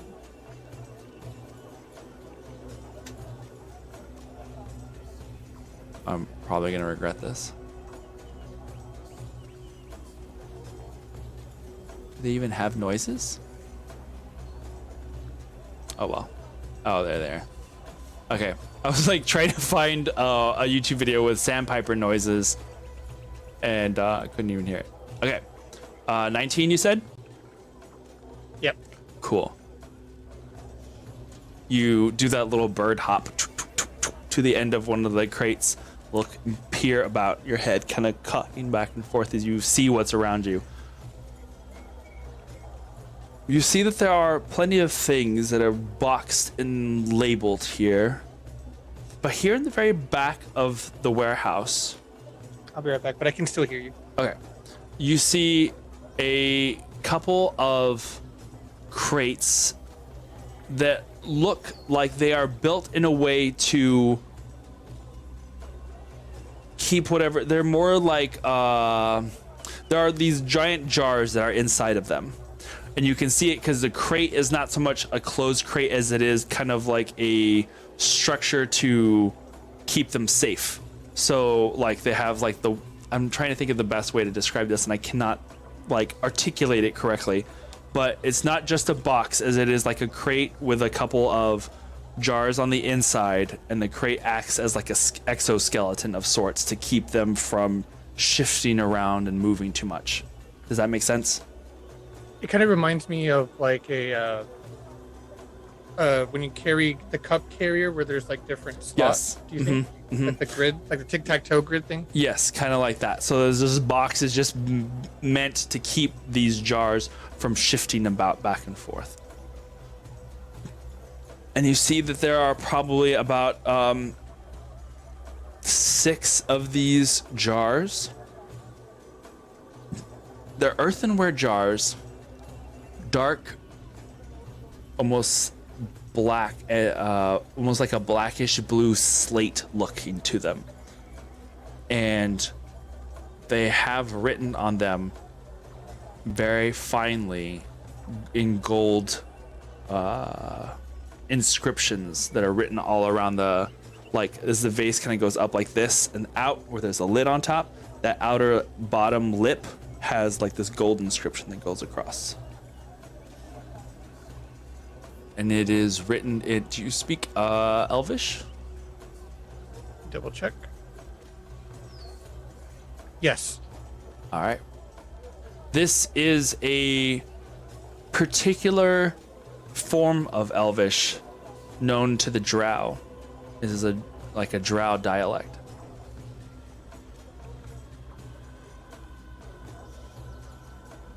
And it is a sort of arcane inscription around it. It speaks of the waters of the Elder.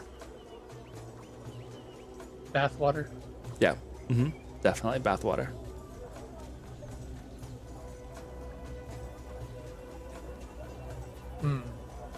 I want to get an idea. I want to spend some time looking around to see how many guards, if any, inside like this inside location. Okay. Flying out from your spot and kind of going around the inside of this warehouse, there are guards inside there, but they are posted on the front door, seated on 2 stools on the inside door. They face the inner inside of the warehouse, looking north, basically, right? So they're basically in there and looking that direction, but they don't seem to be of the highest like alert. And one of them kind of does notice the bird and just kind of briefly looks up but doesn't pay any attention. They're probably used to animals moving in and out. Do they look the same? Are the guards outside like Mhm. same garb? Yep. Are they? These are hobgoblins. All of them that you have seen so far have been hobgoblins. Okay. And they look. I guess what I'm trying to figure out, did they look more like warrior fighter type in armor, or did they look more like possibly mage type in robes? These are all armored. I'm gonna see if I can. This will be the last thing I do. I'm gonna see if I can find a part of this warehouse where the jars are getting filled up. Like, if it's being manufactured there, or if it's just shipping. You know. Okay. So far that you have seen, and I'll just include this with what you have, like when you did your little perimeters fly through. There is nothing that looks like it's manufactured here. This is purely for storage. Okay. And is that the only type of jars I'm seeing around? Is it get all the same stuff and all these It's just boxes? other than that, it's just a bunch of unmarked boxes and some smaller, some look fancier, more fine. Some of them are. You see closer to the front, there are various chests that are red and with gold inlay, and they look almost like Ark of the Covenant style. They have that like bar that goes across the top so that it can be carried on people's shoulders. But they are these large red, and there's 4 of those. Okay.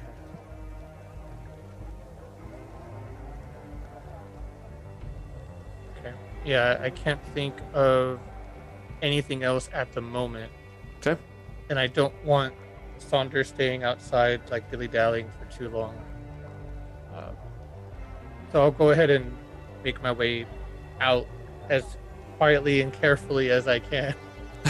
This time, not diving out as much as the last time. You flit about the room once again, go to one of the windows, and this time land carefully on it before diving out once again, instead of like just like trying to mail slot through the space. Then you are out. I'll have my staff next to me for you to land on. He's like, you're waiting and waiting, hoping that he might return, because you've been gone for probably a couple, 5 to 10 minutes at least of like poking around and jumping around in there, and you're like kind of starting to get nervous, Sonder, at the fact that he never reappeared after that, until finally you see him flit outwards, circle around a couple of times before he comes back to you. That'd be funny if it's a different bird that just perches there. And You're like, wow, you look different. You start talking to this animal, and the animal's like, yeah, I don't fucking know It's you. just a bird. It's just a bird. just vibing. Just poops on you and leaves. All right. Well, as we move on then to Galil and Renan's spot next, as they go over to the cloaked daggers, we are going to go ahead and take a quick break, because I just saw what time it was. And that's where we will start up next as we move on to the next little adventure in this foray into the city of Nethjet tonight, and the mysteries that are contained. Yeah. We'll be right back. Don't go anywhere. No, I tried that. Hey. All right. I don't know. Reverse it. Ah, No! I can't Oh, see it. Super. know. Don't worry. I am the last one standing, apparently. Oh. The last attack just killed everything else, and I'm the only one left. So, that's fine. This is how the cookie crumbles. Oh. I cannot. Sometimes you just can't beat the Pumpkin King. This is just how the story goes. Our legends will live on in infamy as we try to defeat the Pumpkin King, and we were not strong enough. We'll just have to try again next time. We'll What to just see the train. corpses that other adventurers see on their way. No. Exactly. And then our gear and loot will help enhance their experience, so that one day, one crew will be the ones to just- defeat the thing. Now we have more. We have like a strategy going. Yeah, we have a strategy. It's You fine. have strategy. Deal the mortal strike. All right. No. Well, Okay. as we jump back into this game, This game, not the other game, but this game. Okay. Hi, Drummy. Welcome, Drummy. Welcome. Okay. Perfect. You guys, Galil and Renan, you walk through the city, and you are over here. Beep, beep, beep, beep, beep, beep, beep, beep, beep, beep, beep, beep, beep. As you go to the Cloaked Daggers. This place. Oh, I should bring up the appropriate.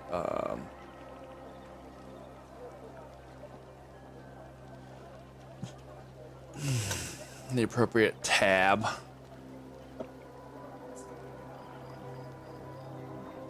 Not actually intimidating because it's like a Liberace style cloak. Yeah, it's not. Like I told Soul, it's a tailor. You get to They just have- this. They Go just ahead. have a bunch of bathrobes on the walls. Like, well, the robe dagger sounded weird, so we just named it something else. You walk by those two buildings. So these two buildings, this one here and this one here, they seem to both be kind of where a lot of the merchants you see are talking to people. This larger building has a bunch of the stables where you can rent horses, camels, and other various large pack animals. There are these large reptilian creatures that are here with. You're an idiot. What? Nothing. Continue, please. I was like, wait, who are you talking to? Khalil. His attention got why? Because Suddenly he's suddenly invested now because I said reptilian creatures here. No, These- you said Mounts in general. Yeah. Yeah. True. Horses, camels. There are these like. saddlebags. No, they are large reptilian creatures, though, kind of similar to what we know of as rhinoceroses. However, these creatures have one large horn that sticks from their nose and from their beak-like mouth, and a large much? frill. How much? And a large frill that goes up and has a splay of horns that goes across. There are probably about 4 or 5 of them, and they're in the process of being loaded up with various what looks like heavy baskets and boxes. But as you guys walk past this place, I'm not walking past it. I'm going in it. wait. Oh no, I've Excuse got to me. agree with this. I'm intrigued as well. I mean, do you have need of pack animals right now? I'm Not in yet, need no. of animals. Now, You- all of that being said, was I right? Is it a Ceratops? Yeah, the styra is it more the. Wait, I have to look it up because I know which one it is in my head, but now or visually, I am thinking about it, but now I'm also like, Are you sure you want to put this animal in here with me? Probably not. You already this- have a soul. yes, okay, so this is what is called a Styracosaurus. In Can I see a pic? in more common vernaculars. Can I see a pic? Well, yeah, Google it. For a favor. Oh, it's actually thingy? Okay, That's the I was aisle. so close. Yeah. I was so close. Ceratops looks so similar. Yeah. But these Oh. creatures, yeah. I want it. These creatures are currently being loaded up with packs and things, and you can see that there are various what looks like mercenary men. They look almost like soldiers, but are standing around like waiting for them to be finished and arms crossed and like mean mugging anybody who gets too close. What are you guys doing? Hey. Yes, you with the face. Do I know you? No, but I'm wondering about those animals that you have right there. These are mine. I'm just making sure that they make it across the desert. And you're able to purchase one here or nearby? I don't know. I was hired by Duvok. Who's Duvok? He is the merchant who is in charge of this caravan. Who are you? I'm just a traveler. I suggest you travel somewhere else. How about you? I'll travel to Duvok if you can give me his location. He's that one over there. He like nods in the direction of a man that is currently speaking with what looks like one of the owners of this establishment. A rather silken robed looking individual. He looks like the kind of guy who would have. He looks very fancy, but then also looks like he's dressed for a safari at the same time. So his clothing has the right coloration to blend in with like the desert, but by no means is it practical for actual desert travel. It is like when a desert decides, or when a doctor decides to go on a safari. kind of. And, yeah. It's just kind of like, oh yes, I'm gonna look chic. This is like desert attire brought to you by Gucci kind of thing. It's like this, you would not actually wear this in the desert, but it is that kind of level of like, he's trying. Well, he's probably gonna die if he didn't have these 6 cell swords that were protecting him and his caravan.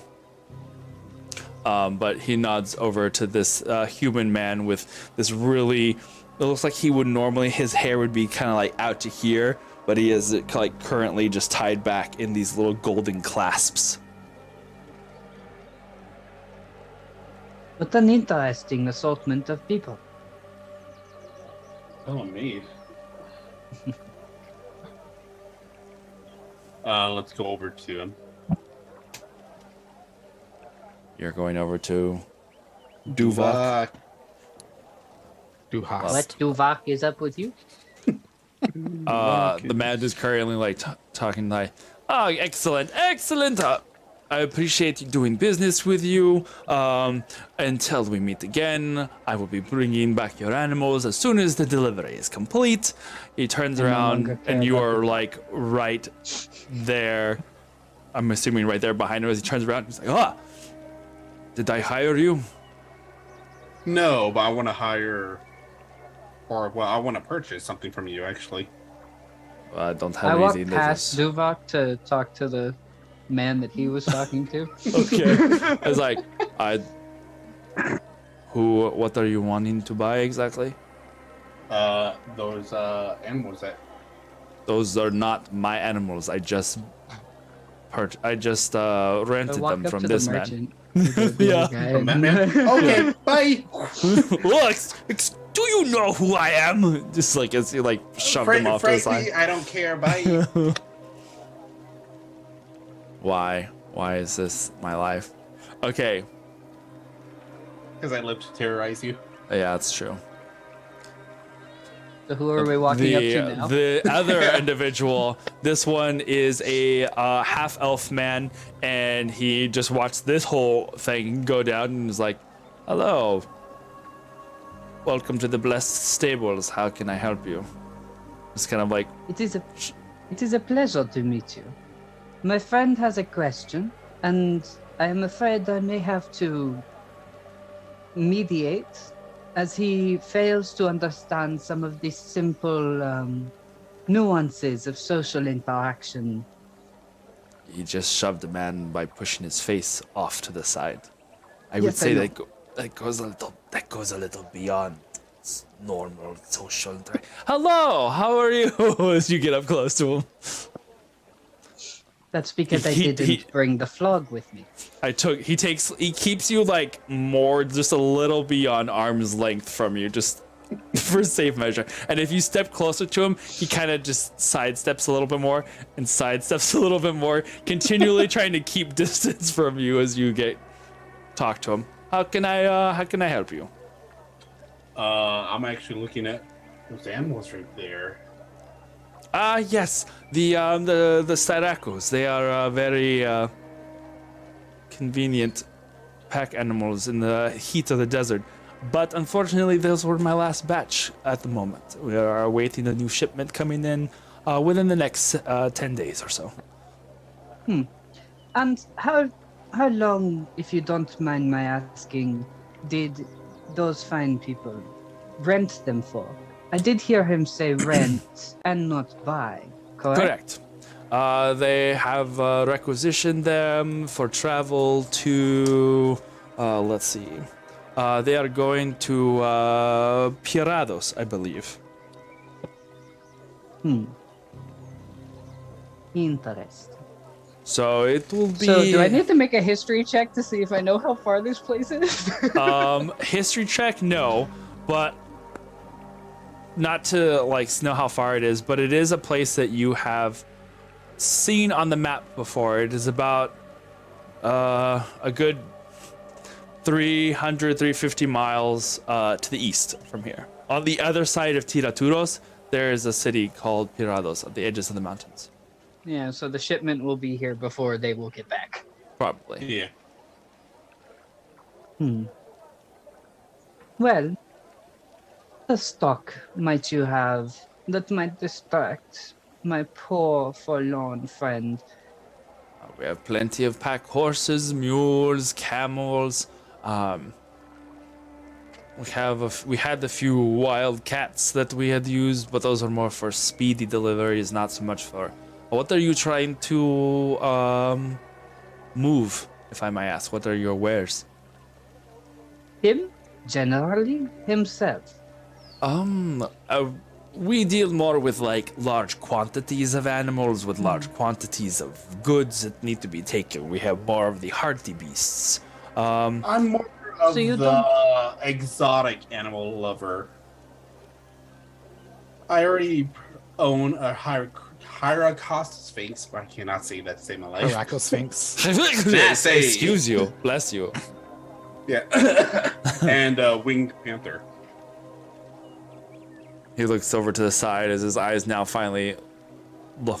All right, wait, is she with you, or are you? Nope, I left you're her at the stable. Okay. A winged panther. Make a persuasion check for me, if you will. Where's Khalil dice? Oh shit. Under another matter of conversation, then, you don't have any horses, therefore, that have any more haste to them? Yes. We personally here we're more with the animals that deal with strength and endurance over haste or speed. There 19. 19? 19. Okay.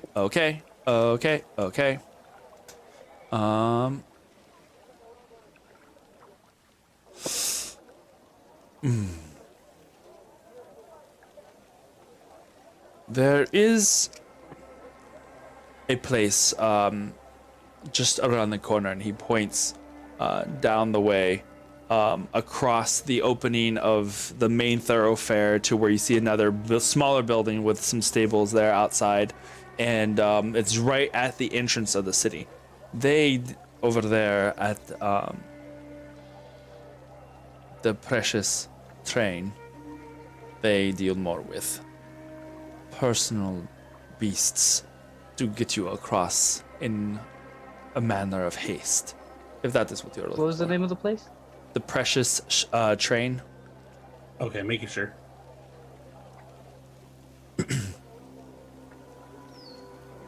Okay. He hesitantly gets a little closer to Galil. If you are looking for exotic beasts, however, Come back before sundown.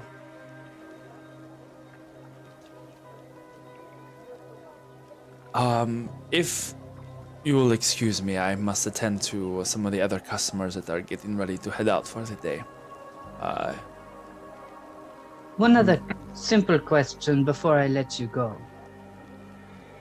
So you, I would assume, sell draft horses capable of pulling a carriage? Of course. All right. I will keep that in mind. And thank you. Just ask for Recam. Become. Recam. I want you to know that I put that in the notes as RRRRRRIKAM. Just want you to be aware of that information. There was enough R's in there for it. Recam. May I ask whom do I have the pleasure of speaking to? My name is Ailun. Edwin. Looks over at Galil. My name is Jet. Jet. Nylowin. Until we meet again. He nods Safe and travels walks until- away. So let's go over to the precious train. Why don't we go across the street first to the Cloak Dagger, and then we can go to the precious train? Well, then hurry up. For the love of the gods.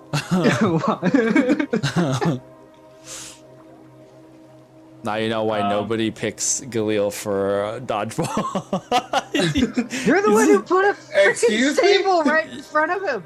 You what? did. Yeah, I know, but you know, I expected some. That's a DM's fault there. I'm getting all my And yet I still Pokemon. don't get to find my pet shop. What is going on here? And Saul is So, still looking for some bloodhound fur. Yeah, right. Yeah. So You we're don't not. happen Yes, to have I- any giant bloodhounds? No? Okay, I'm sorry. Dang it. All right. So run on. Yes. Last night, Kindred and I finally talked. Always an interesting endeavor. Something to do with a vision too.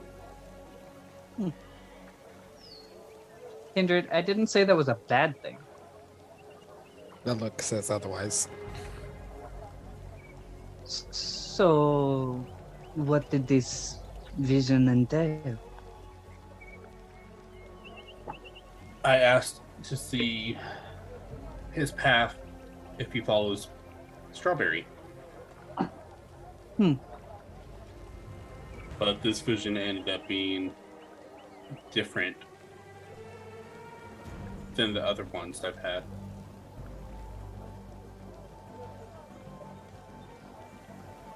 All right. In what way? It showed me different paths, different futures. A dangerous game?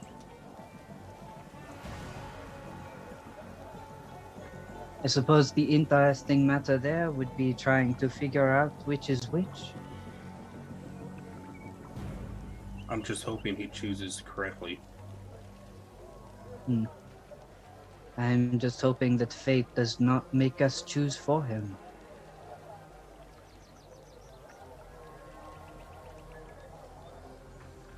Proceeds across the street. Same. All right. The Just more depressed now. slightly more slumped shoulders. The cloaked daggers. This interesting sign that swings above the doorway looks like a thief in the night, a swirling cape with mysterious, like Batman white eyes. It's just like this cowl that covers a face in shadow, and all you can see are these white little like bandit stripes in the cape that kind of flows out into this like circular thing, and there's like a dagger, and the dagger itself looks like it's literally a dagger that has been smashed into the wood. You open the door. very marvelous. You open the door, and on the inside are things that you would exactly imagine to find, mostly. Hanging up on various pegs up on the wall are what looks like bolts of clothing.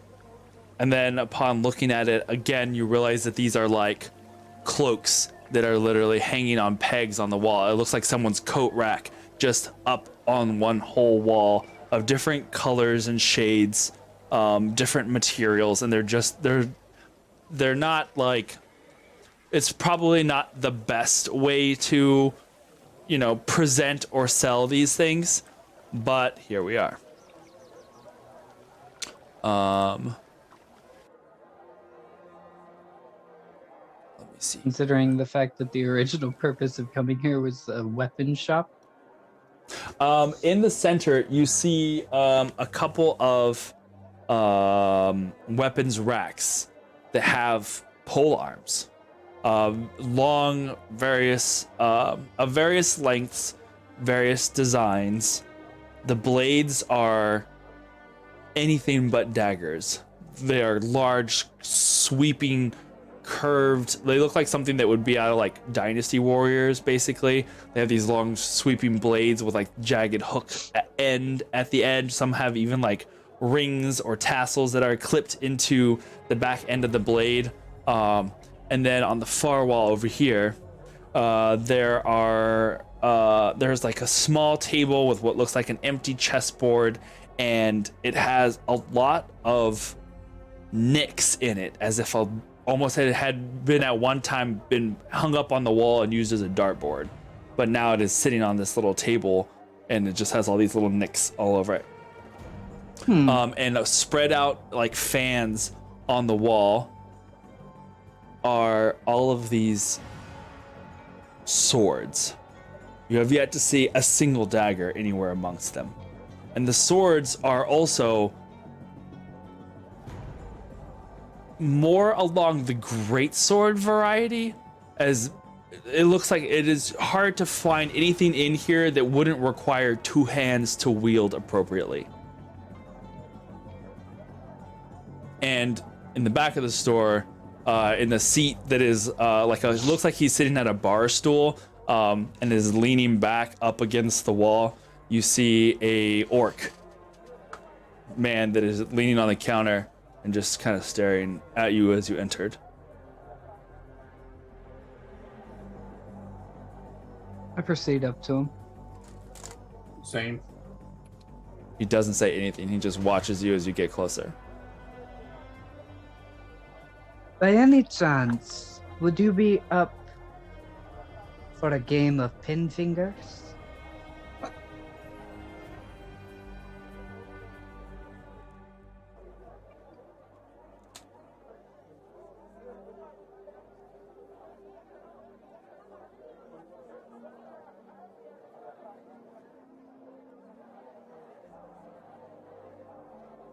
Sure.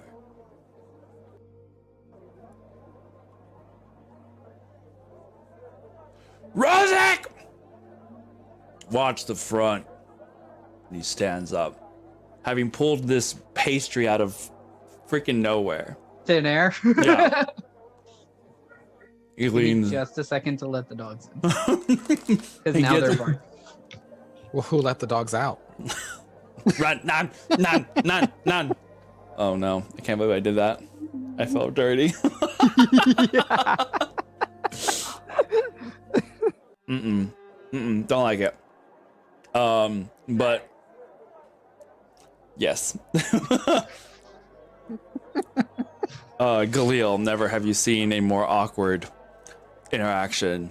As the shopkeeper doesn't say anything, pulls out this pastry, takes a bite out of it, calls for someone named Rozak, stands up, and is now immediately about like pushing 7 feet tall. Gets up, and he has these breeches that are probably too tight. What looks like it's supposed to be a blacksmith's apron over him, but probably for a human.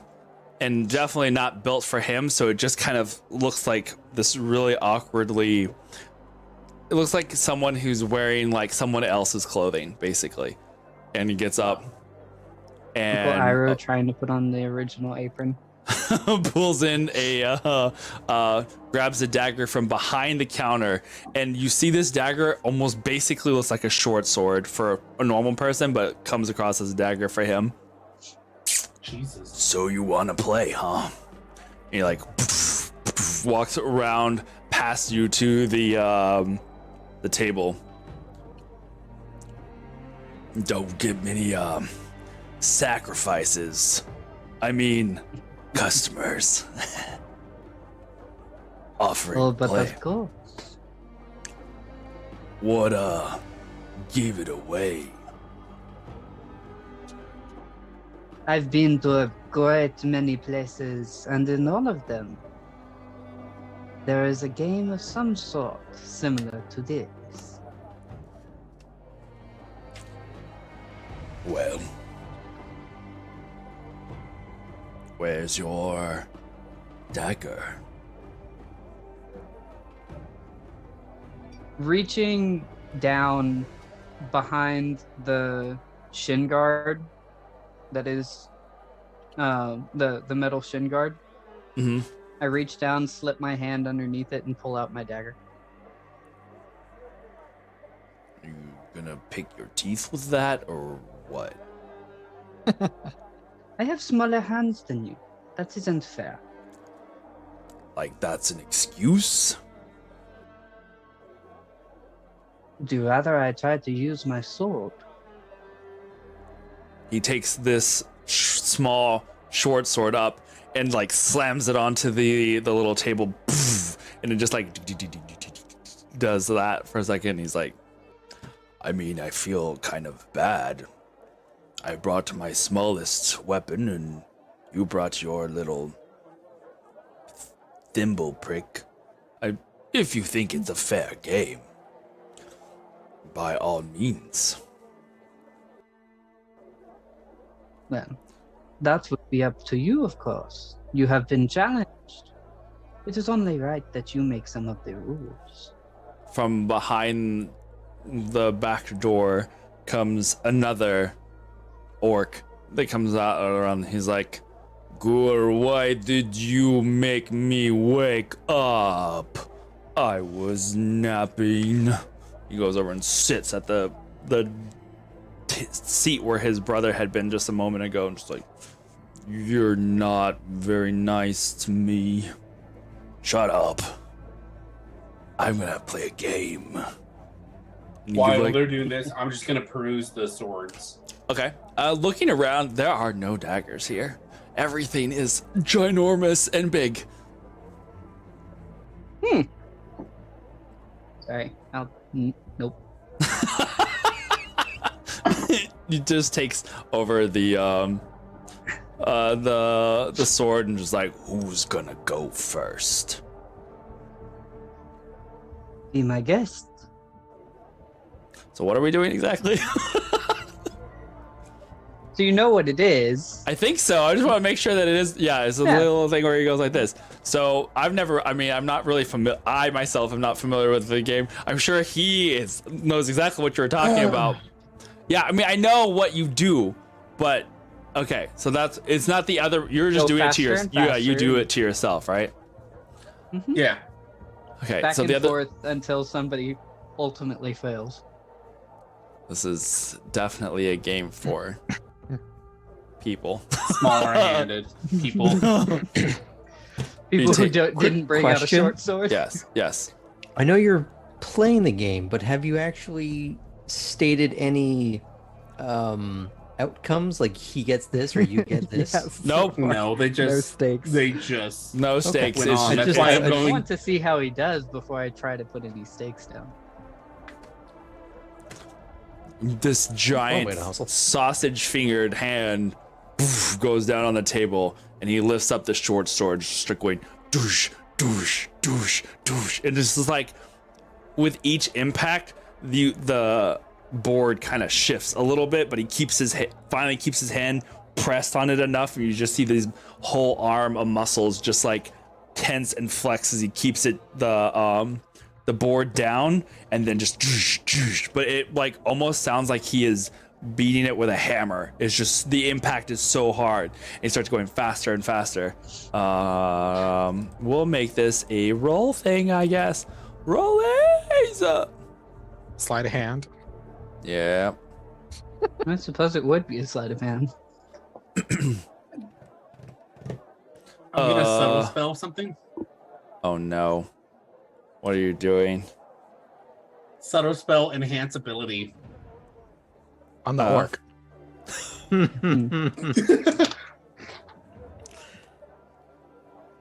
On whom? On whomst? Sec? You, that's who. Okay. That, yeah, it's To be fair, was Cat's what I Grace. I'm about to say, how do I give the orc inspiration? You get advantage on dexterity checks. Because he's What inspiring me. inspiration?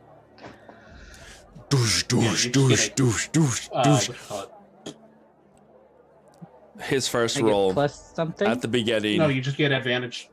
Oh, cool. You see he keeps going, but suddenly there is crimson on the board of the table, and he just keeps going. And there's like a little bit of with every impact, it kind of like splatters a little bit. He's definitely nicked one of his fingers, but there is not the slightest flinch. There is not the slightest like reaction at all. He just keeps going, doosh, doosh, doosh, doosh, doosh, doosh, doosh, doosh, and keeps going faster. The next roll. I'm just perusing the swords. Ooh, Khal Drogo. Oh my god.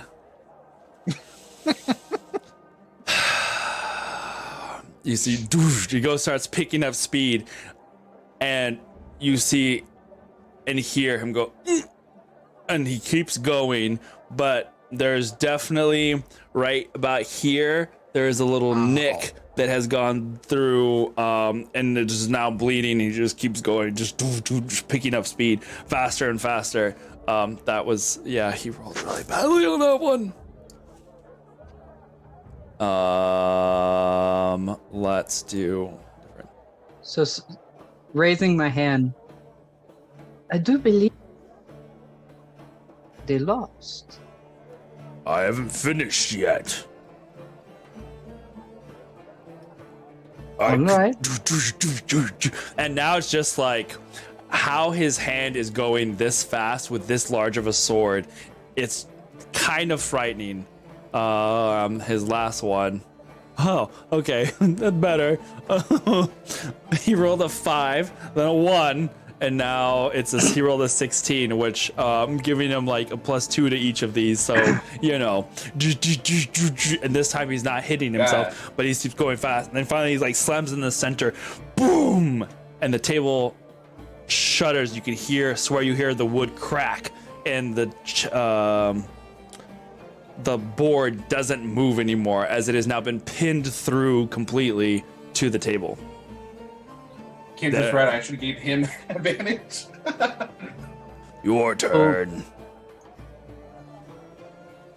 The first thing that I would like to do is I would like to do a strength check. I want to pull the sword out to give it back to him.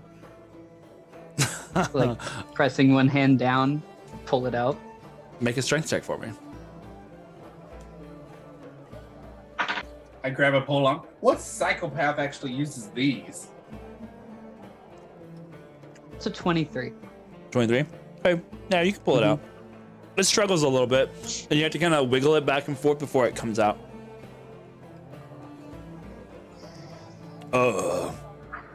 Thank you, Ring of Hill Giant Strength. We usually have some of the cell swords that run the caravans going east and west. They come here and load up.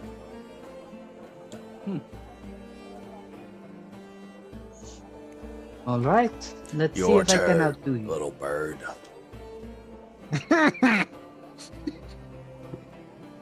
So, what checks am It's I my making? favorite. I roll a d20 and then add your sleight of hand modifier. So a sleight of hand check, I guess, technically. Mm-hmm. So 16. I rolled 3 times. Speeding up, speeding up, Go faster. Come on. Show me what you got. 22. Okay. Oh, that one almost slipped. And that's a 23. Nice. Nice and clean. With no nicks or blood. There's still like this somewhat bloodied handprint that is on the other side of the board, but as you go faster and faster and faster, it goes, not bad. You got a little bit of respect. Didn't think you Only a little. bird elf people were, you know, the kind to play these kind of games. You know, we don't normally interact. You've seen someone like me. Well, no, but I figure elves. Only about time before you started figuring out how to fly. Oh, my people have known how to fly for a very long time. Ugh. My people have known how to do a lot of stuff for a very long time. Just saying. What, Certainly. I appreciate your skill in those things. what brings you to the cloaked dagger? Well, I was hoping to possibly find a sword of a equal or better quality from mine, but it's of a fine make. I'm not certain that I will find it. Not to speak against your wares, of course. You know, that little bit of respect that I had for you, it's kind of littler. Would you like to inspect my sword? One round. You'd have to do better than that before I take a look at your sword. So how many rounds are you looking to go? This takes him back a little bit. He was not expecting that reply. Just like, like 2 more, maybe. Listen, if you want to make a purchase, we have all day. If you're going to make a purchase. If not, I have things to do. And he like picks up another piece of pastry from the inside of his apron and just like,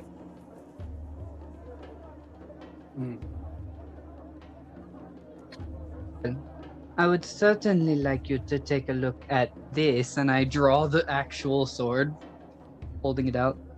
If you have something of comparable note, then I am certainly interested. he holds up a hand and gestures at the walls of swords, none of which look anything like the one that you have.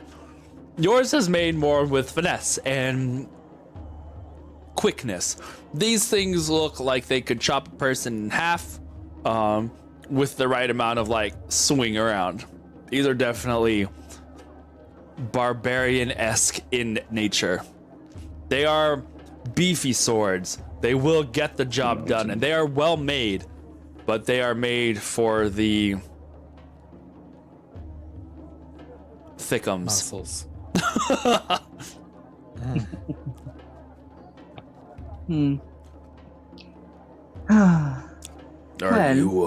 Are you one of the Merc boys from next door? I don't think I've seen either one of you. You look too soft.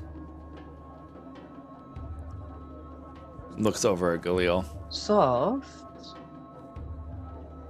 Yeah. Soft. You know, haven't seen much sun. Probably aren't really good in a tussle. Oh, so that what you're saying is challenge. I didn't This hear. is become a very interesting day. I didn't hear the last bit. It cut out. I don't know what's going on. You're lagging on my end. I don't know Oh. about anyone else.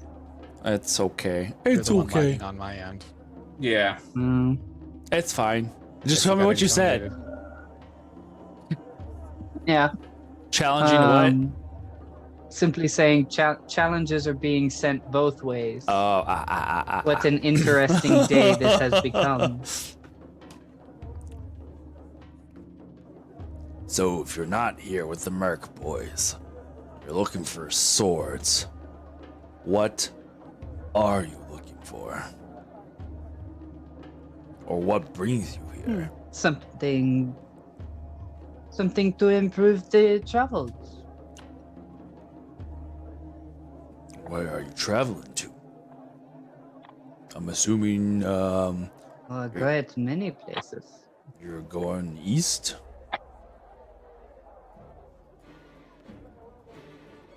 No. No.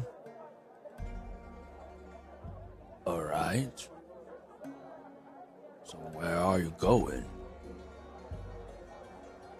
I'm afraid that my employer would not want me to be giving away such information. Ah. Gotcha. We'll have your employer come by, and if he sees something he likes, we take gold. Oh, but of course. I had no other intention. His eyes get squinty. Gets up. Like, puts his hand to his mouth. It's like sucking on the wound a little bit. You can go back to bed, Rozek. It's fine. False alarm. Okay. Gets up and walks away. Gets back into his stool. Looks over at Galil. Just does the squinty eye thing again. Okay. What are you guys doing? I'm looking for an actual sword A sword? that I can use, or anything made of silver. There are no silver I said, things or here. anything made of silver. Oh yeah, there are no silver things here, that is for sure. This is not a fine weapon shop, this is No just silver.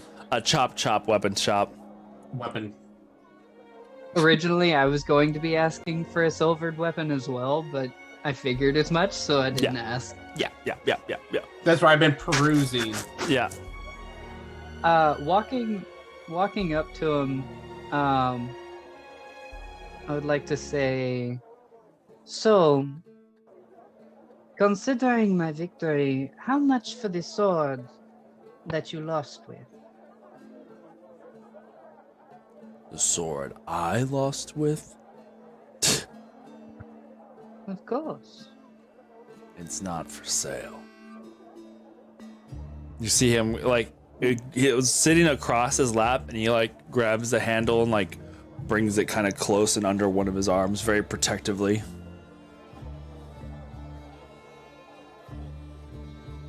Well, is it not the custom of these lands for a winner of this particular competition to get some kind of compensation?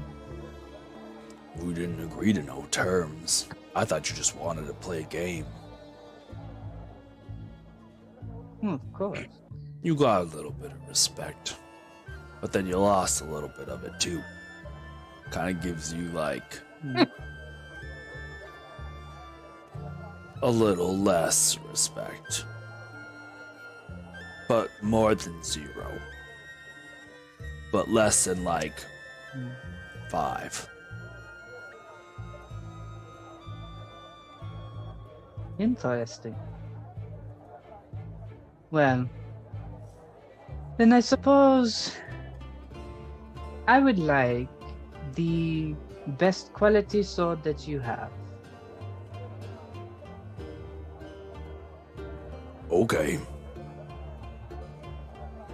At Points. least one with not quite that much girth. Points at probably the same greatsword he was about to point at. He is pointing at one, and it like is about 6 feet long with the hilt.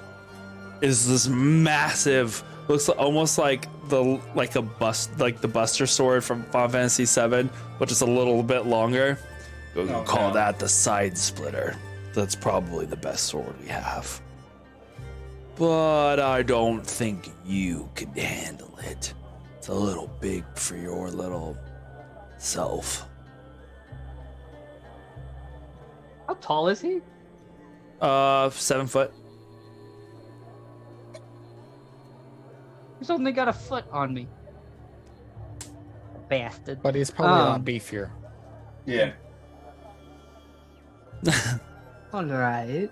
He's like So something two of a your similar grade, but of a smaller size then.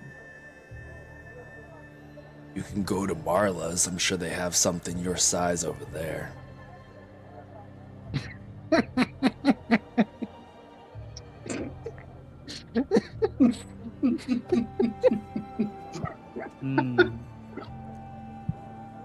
You know, you may have gained a little respect, but then you lost a little there too. He kind of just smirks. Taco. Looking to Galil, have you found anything of interest to you? Not yet. As I keep searching. Yep, that's basically it. They have very basic weapons, very large basic weapons, but that's their thing. They basically, you get the idea that they sell to the sell swords that are protecting the caravans. That's their shtick. Because they are right here next. They're literally the Merc rental place. It looks like a real grunge-looking tavern. There's a bunch of meat on display there on the outside, and they kind of just walk over and get a weapon if they need to, and go over. Welcome to NestJet. Wow.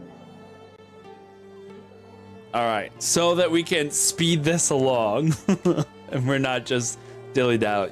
So they don't really have anything There's fancy. Nothing interesting here. Yeah, but I mean, they have their fair share of like interesting things here, but not anything finely made is not going to be found at this place. Okay. So, I would like to reach out for his hand. Big sausage fingers come in for a shake and just kind of like go wrap around your hand. Not like Envelop my squeezing. hand. Yeah, it doesn't really squeeze you, but it just kind of like. And I shake his hand and simply say, "Thank you for the challenge. I haven't gotten to do that in a very long time." Anytime, little bird. This is where I stay. And he like leans back and like puts 2 feet up on the countertop.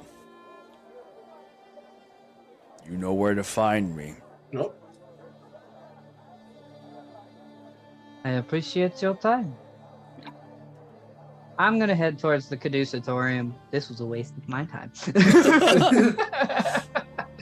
I think somebody else was I'm wanting to go there leaving too. with no air of that. Yeah. Okay. Yeah. I'm coming. So as we'll just say that as you guys have kind of split up, you maybe will meet together at Efrix's Caducetorium. As you guys come together after your joint little ventures here and there. Is there anywhere else in particular that Iskra and Fanch that you wanted to go to? Not really. I guess we could take a walk down by the harbor, and just sort of scope it out, see what's going on, see if maybe Fanch and I see the dwarves from before. See if they survived.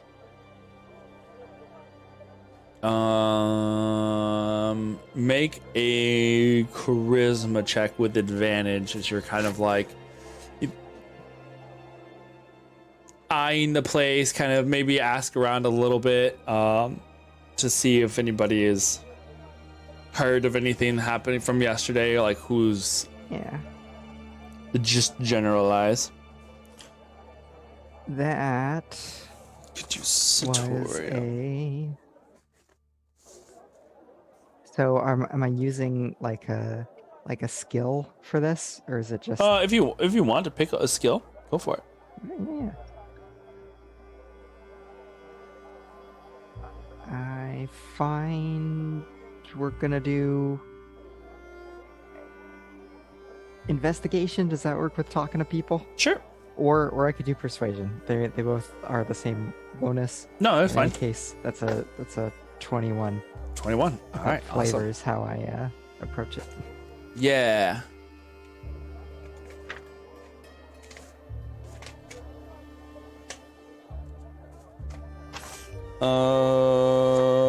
Okay. Let's see here. Okay. As you are scoping things around, let me switch this a little bit.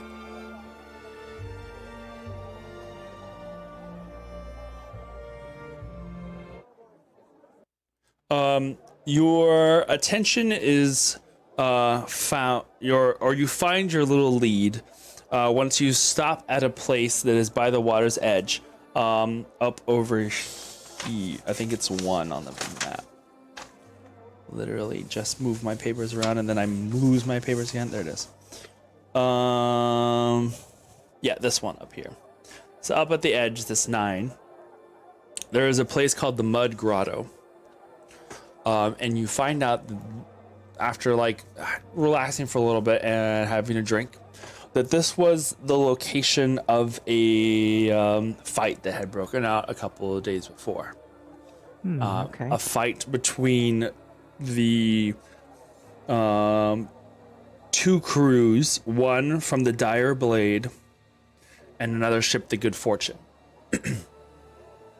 Just kind of overhearing some casual talk amongst the patrons there, occasionally probing with just the right amount of questions. You find that the the Dire Blade was where Agarol Sav had been from. That he had gotten into an argument with some of the boys from the Good Fortune. There was rumors and that the thieving that was claimed to have been done was all planted. But that's just rumor. Interesting. Planted by the crew of the Good Fortune? So it would seem. But the Good Fortune is an upstanding ship. They are known to deal directly with the Red Wizards. They have many trade routes that involve very precious cargo. In fact, just earlier this morning, the doctor Zariel had been spotted aboard their ship, overlooking some large canisters that had been brought up from below decks and very carefully taken over to the warehouse district, along with a few other very precious looking things, not uncommon for the Good Fortune, as the name seems to imply. They have always had good luck with all of their dealings with the Red Wizards and seem to have been primarily chosen to bring several very important and probably very expensive things from somewhere to the west and are bound somewhere to go east. Interesting. I get on the old spy's murmur. Mhm. So Fanch and I just taking a peek around the docks down here, and Zariel, the woman of importance we mentioned before that we've got a tea date with later on. apparently she was spotted on one of these ships earlier. The Good Fortune has a reputation for working with the Red Wizards, and should be heading east shipping some important things, is the rumor, coming from the west. And that some interesting items might be in the warehouses. Little containers of some kind. For Those several poor of you, unfortunate souls. those ping with the things that you have seen today. As Sonder and Sol, you remember the containers of note that seem to be really heavily guarded in the warehouse. Renan, you noticed this doctor or some very important lady aboard the ship looking over a ship's manifest as things were being offloaded earlier today. Renan and Galil also have heard several mentions of important cargo being delivered eastward relatively soon.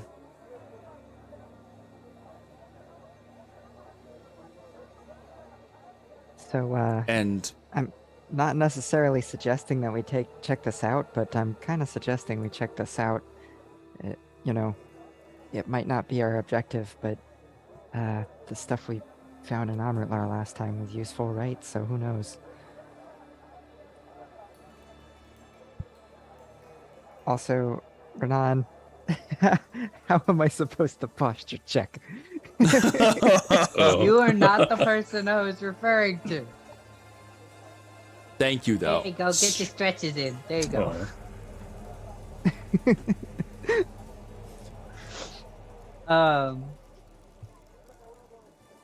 Usa.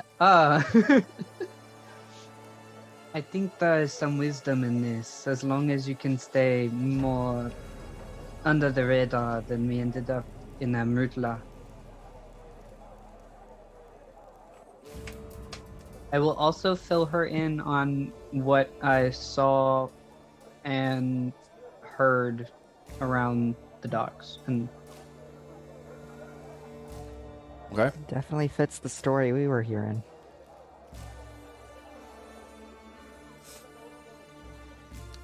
All right. You guys, for the most part, gather together over at the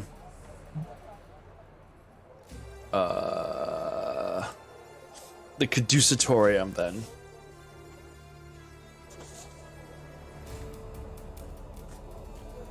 Okay, let's see where we're gonna do this one. What? Just real quick, I think Soul is still in bird form. Yeah. Well, I mean, this is about After, this is a little while later, so I don't know Okay, how so long. it's fair to say I don't that- know. Yeah, it's fair to say that you can say that you have since reverted, or if you're wanting to stay in bird form for a while, you are free to do as you wish. What was your plan, Sonder? I was gonna let you perch on the staff, and then I wanted to head towards the ruckus, the rowdiness on Area 3, Oh yeah. Okay. just to see what it was. There is a bar there that goes by the name of the Dark Raven, and it seems to have a penchant for serving the dock workers and such.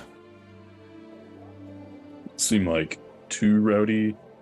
No, it's just there's not too, and it's interestingly enough, knowing sailor folk and the like, you know how rowdy they can be, but it seems that they're occasionally loud enough, but immediately bring it back down really low, as if trying not to disturb too much. Because on this side of the town, you are closest to the large hill, if you want to call it that the estate sits perched atop of.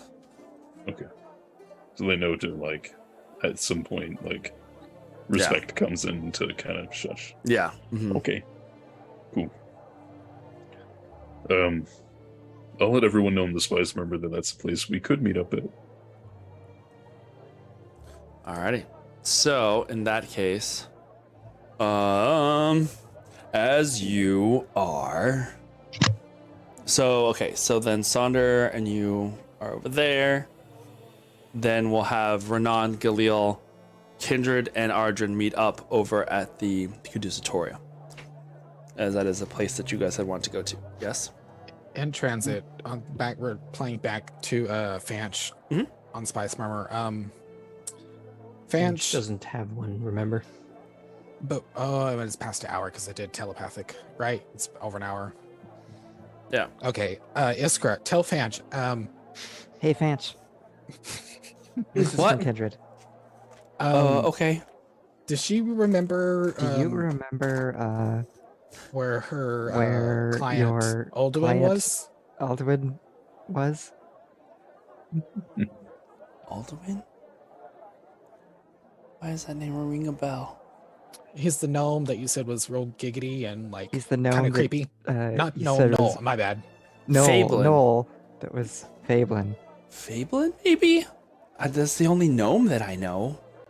Fablin's a really creepy guy. He was the, I think he was supposed to be like, the last I heard, he was the head honcho here, but...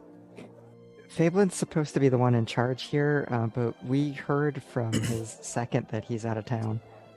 No, this was a Noel. A It's a Noel? Knoll? I don't think I know a Knoll. Wait, do I know a Knoll? I'm trying to You remember said he now. was one of the wizards. He was real creepy, but he would be So like he was real one of the Oh. wizards. He was real creepy. Hold on. I was like, You're wait. some Gordy Drive me Weaver on nuts. Galaxy Quest. I have one job. Except in Do this you case, know- she can't actually hear him, so... Ask him about the beryllium spears. Ulder? That sound. Was his name Can't Ulder? hear. That sounds familiar. I know it was something old something. Ulder? Yeah, maybe Ulder. But he was across... Could be older. He was across the river, I think. He was over in He was Nethentir. across the river in Nethentir. I don't remember who he But worked for. I know he di- was part of the different Red. Yeah. He was part of She the doesn't know Red who he Wizards. works for, but he does. He is a red wizard. Why do you ask? Well, what if I could convince some of the sailors to say that they need to take the precious cargo to Alduir post haste before nightfall, but really we intercept it when they bring it to us? I mean, that's quite a heist, right? Like, It's a simple surely spell. there's a different way to, without drawing a lot of attention. That's why we had the pirates, or not pirates, had the sailors do it. That way they don't see us. But it's Well- a thought. Yeah, well, there's a crew that already has a beef with the Good Fortune. Maybe, we could get them to fight it. But if we got found out, that's pretty risky.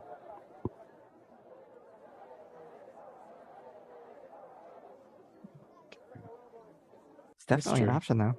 Yeah, I was just picturing it wouldn't seem as bad since they were the ones cargoing it, and if they were taking it to another red wizard and not someone that they've never heard of, it sounds more plausible. But Renan let me know that,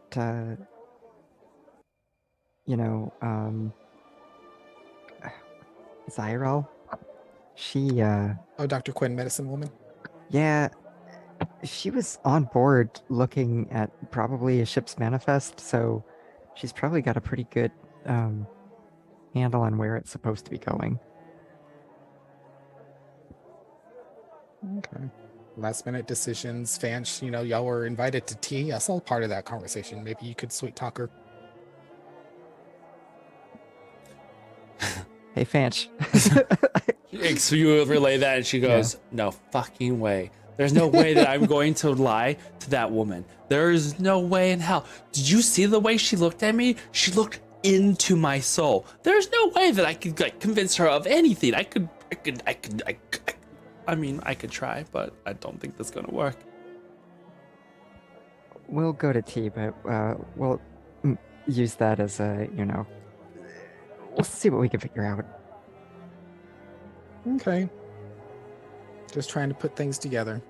Yeah, honestly, hiring the pirates sounds like a pretty keen idea. If we can't find another way. I can hire up to 12.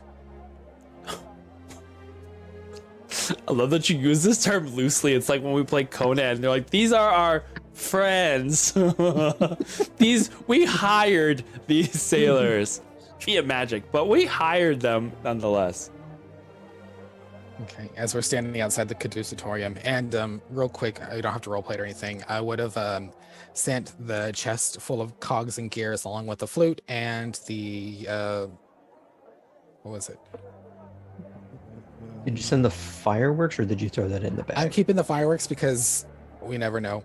Along with the flute and just gears that and a paper that says, "Do not tell Granny I gave you this."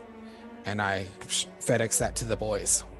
Oh, using The your boys chat. now have a fife and a recorder. They are the most annoying band ever. But then I figured the wooden and metal gears, maybe they can use that for repairs if we ever need it. And if we were ever going to test Fume's commitment to not being a murderous psychopath,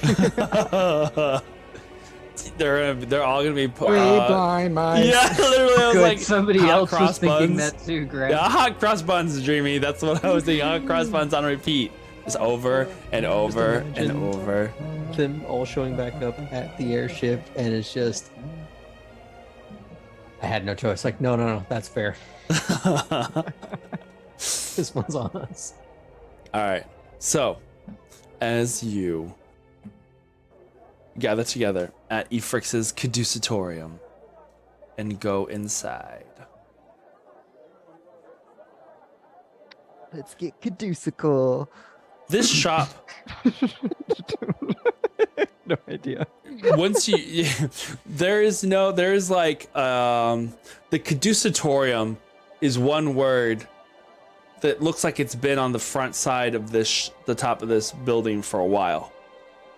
Efrix's looks new, like it had been recently placed. In fact, you see that it looks like it slides into place.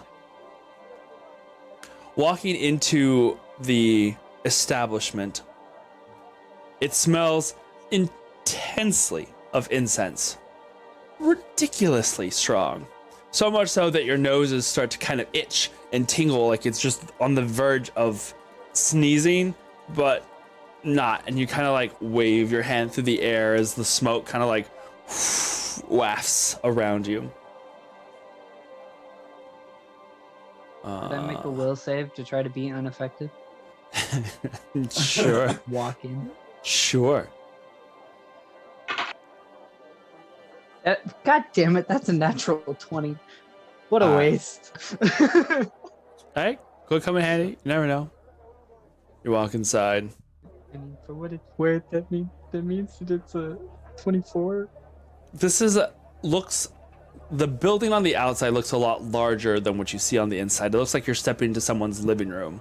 It's a very small shop, and the counter is a little closer to the doors. It just has like a little bit of a standing room area. There's a few display shelves up on the walls that have various little jars and things up on the sides. Did Kindred arrive at the same time? I will say that you kind of coordinated so that you guys can go in there together. I would have told Kindred that I am going by Iloin, Sure thing, Banan.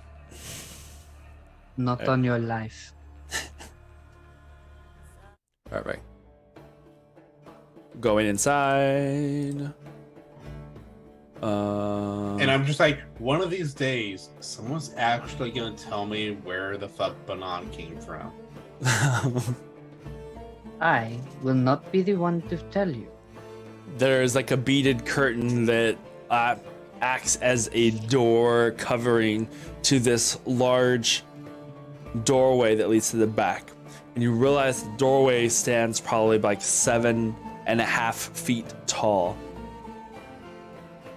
And as you enter in and the little chime rings, a bugbear steps through the beaded curtain. Hello? How can I help you? You know, if you dial back on the incense a little, it may help you to not feel so stuffy.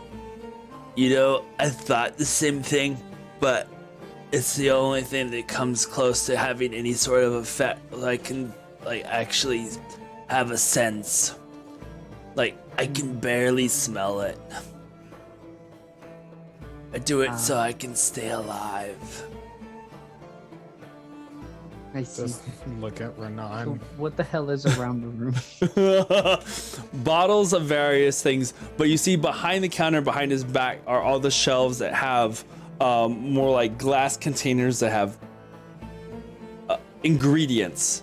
So it looks like this is more of a, he makes whatever it is that you need, more so than he has a couple of things that are already pre-made, but fewer and more of just the ingredients that are piled up behind him. What seems to be the problem?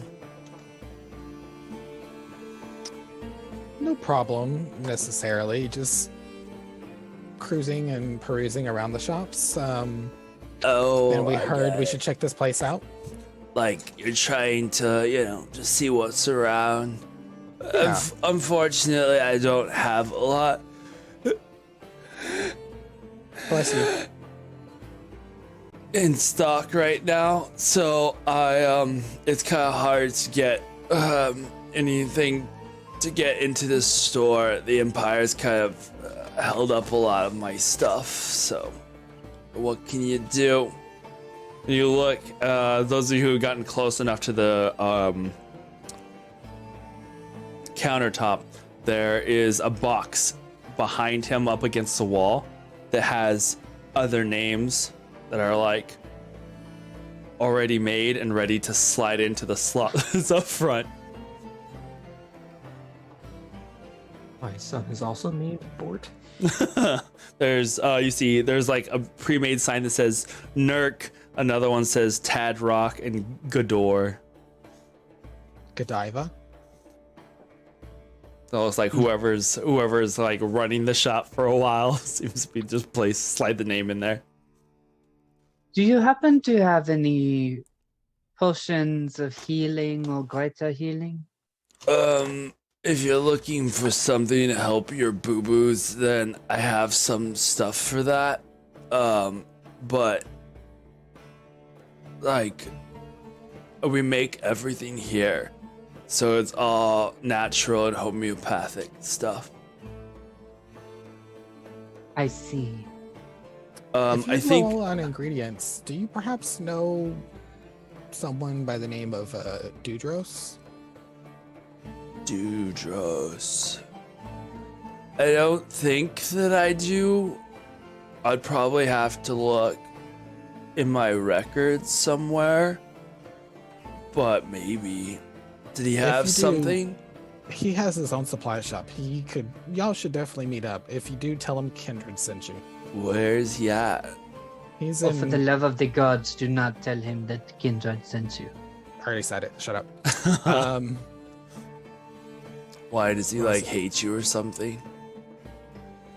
No, he's just mad because he likes me better. But jealousy. We have an ointment for that. He has his own supplies. He knows how to get the best ingredients. Okay. But he sets up shop in Amrutlar. Oh. That's not far. I'll see what I can do. Thanks for the tip. You're welcome. Do you have some potions and things already made? If you want, there's some stuff on the wall over there. You said you were looking for healing salves and stuff? I have a few of those if you want. Just whipped up a batch this morning. should probably do the trick. Give me a second. And he like reaches over and like takes up this like crate of looks like just a bunch of jars that are mix match, different shapes and sizes. Long necks, thin necks, little necks, big bottles, like flasks of glass, just like mixing things around and looking for stuff. Three horns never play with long necks. What, you have any particular ailments or allergies that I should be aware of? I don't want to, like, kill nobody. Not that I am aware of. Cool. And Well- trust me, if I were to be allergic to something, you would think I would know by now. Kindred, I don't know if that's supposed Yeah? to mean something. is he able to replicate a potion? I don't see why he wouldn't be. If he has the ingredients. That quart that I bought from Drudos. Dudros. Well, that's English coming up. Well, you got all the right letters. Now, if you can just get them in the right order, you'll be set. It's late. You put the wrong emphasis on the wrong syllable. Anyways, Do you have it that with one you? I do. Do you have something to put it in for him to sample? I do. Okay. I pull out my potion. The quart first. Okay. What do you got there? It's sort of like a sleeping potion, I guess you could say. Sleeping potion?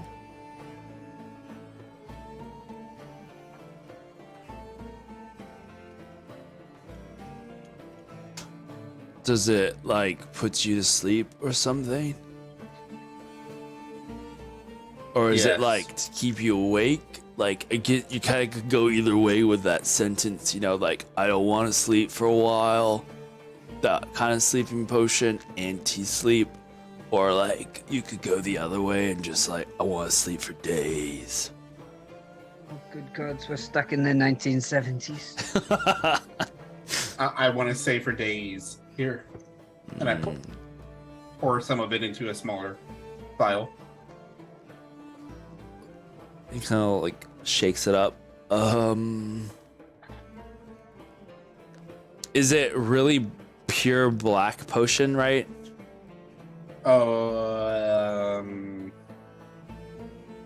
It just says 5 uses, 1 portion at a time, 1 quart. I bought it from the Noble Witch's Pint. Yeah, Drudos. Drudo. from Drudos. See, it all comes Now back to nobody Drudos. can get it right. He like Yeah. sniffs it.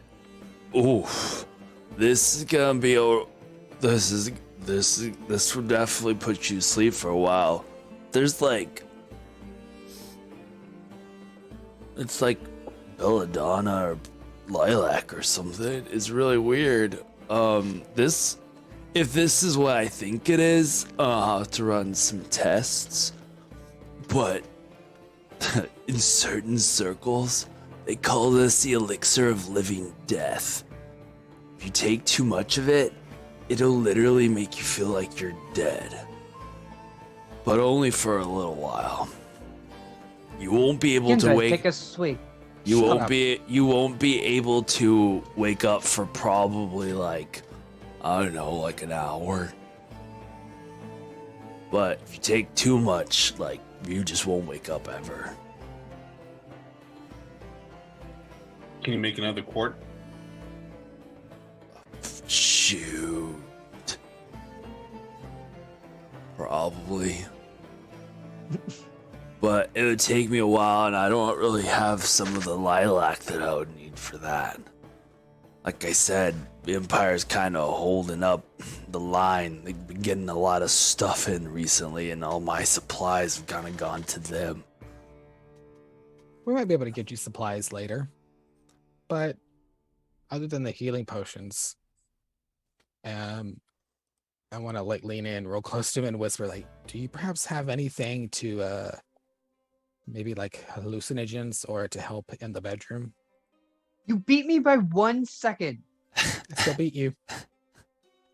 I was waiting for the lull, and then you asked it anyway. I'm like, no. Wow. I wanted. Well, I mean, You okay, Grant? depends. You okay, Archer? I don't know now. I guess it kind of depends on what you're looking for. Like, we have some stuff that Is that whiskey Whoa. to gay? won't let you get exhausted if that's what you need. I'm interested in that. Yeah, I thought you might say that. I could do some stuff that kind of like gives you a special presence to where people are more prone to like, listen to you. That could be pretty handy, I guess, if you're like no safe words and stuff. Okay, this Yep. got rapey. I call it the potion of command. Roofies. Yeah. And that's, Okay. I don't know. There's also this one that's like my pride and joy. He holds up Oh, I've got to hear this. two vials. One is vial contains a half blue liquid, and the other one contains a vial that's like a little bit of red. You two people drink this at the same time, and they can share in each other's abilities. They sense things that are like at the same time for about, an hour or so. It doesn't last very long. That's cool. But they can Definitely share. interested. Yeah. That one's I call it a twinning potion. Did Very you clever. name that yourself? That's genius. Well, like the folks said that I had a knack for mixing things when I didn't blow myself up when I should have with some of the stuff I had done. You see, Uncle Gador, he had tried to make some powders and didn't That work. makes sense. So he passed on the business to me, both literally and figuratively. And metaphysically, I suppose. Probably. Okay, so how much for? Look, you can have the healing potions. How much for the other stuff? Well, like so you're wanting what? The twinning potion? The potion of command, the twinning potions, and Well, any discounts if I were to throw in some ingredients and show you how to concoct a poultice of your own with them. does it look like I need any help with concocting poultices, my guy? You seen No, but this I thought wall of maybe- treasures that I have? Freaking love this. Is that a thingamabob? Are those 20? I've got it all. I know this dude. I know him in real life. Oh my god. I've got it all, man. Like, don't But even you don't have sweat. lilac. But But you don't have lilac. I don't. The Empire, like I said, the Empire's been giving a lot of my shipments, so they get first dibs whenever the reagent guys come through with their ingredients. They usually get first pick of all the prime materials. You know what I mean? Those red wizards always getting the good stuff, no matter how early I get up, and I get up before like the sun gets up too high. I want this guy to be Scum. in a tet. Ask him about the blood. I will throw him off a tower. Now, Khalil, you can only choose one cool alchemist character to fill the shop in a tet, so you have to do you want Dudros? It will be Do you want this Dudros. I already guy? called this. Hi guys, I did not bond with Dudros, so This is your guy. I'm liking this guy. I will kill I him. like this guy too. So I Besides, maybe they also can have a have. partnership. I also apparently, according to my list here. Oh yeah, I've got this other thing that you might be interested in. I nicknamed it the Elixir of Satisfaction. Now, don't get it twisted. It's not what you think. I hope not. But it turns out, like, there's this druid thing, right, called good berries. It's all the rage among some circles. What you don't know is that the leaves of the good berries, they work just as good too. So I thought to myself, Efrix, what happens to all the leaves of the good berries? So I put it together, a little mint, some juniper, and voila. One sip of this potion will satisfy your thirst and hunger for a whole day. Nothing beats a pure, clean. Oh my god, I lost the word. What is it when you blend something? Meal A replacement? shake? Yes, it's like a shake, right? Yeah. A juice blend. Nothing fixes like a good, clean juice blend. I'll buy that. I have 2 bottles of that, and it's enough liquid for 3 sips. So that gets you 6 whole days worth of. It'd be the best like juice cleanse you've ever had. Oh no, I've tried one of those 300 years ago. I will never do it again. I mean, and if you can get me some more leaves from the summoned good berries, I could make as much of this stuff as you want. It's just kind of hard to come by. There's not too many druids that come by these days. You should definitely speak to Drudos. Wink. Right. I'm gonna hit up the old Dudros guy. Sounds pretty chill. I feel like they would be best friends, like side note. Yeah. Yeah, so how much for the lot? Let's see. So what are you saying you want exactly? The potion of command, the 20 potions, the good berries, the potion of satisfactions. So two satisfactions, 1 command, a twin, and then how many health potions did you want? Oh, those are for him. Oh, okay, so just those 4 things then? Yep. Since you've been a cool customer today, cool as a cucumber actually. Like, I'll think about, maybe. How about for everything, chalk it up to a good like 700 gold. Okay. About on par. And you said 120, but that covers both, right? Yep. 1 potion, 2 souls intertwined as one. One Done. might even say that is radical. I like Done that deal. word. It's like radiant, but not.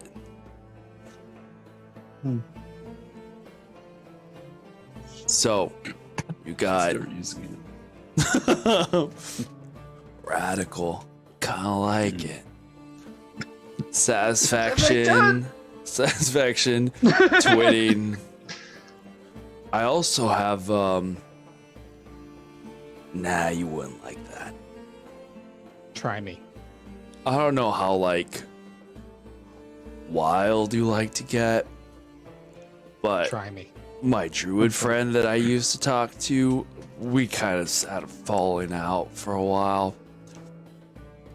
He told me about this spell called polymorph.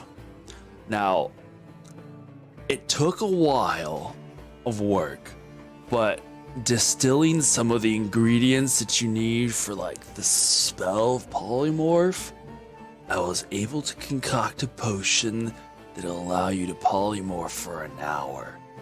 The only problem is I could only get the ingredients of like 6 different animals in it before it almost exploded in my face.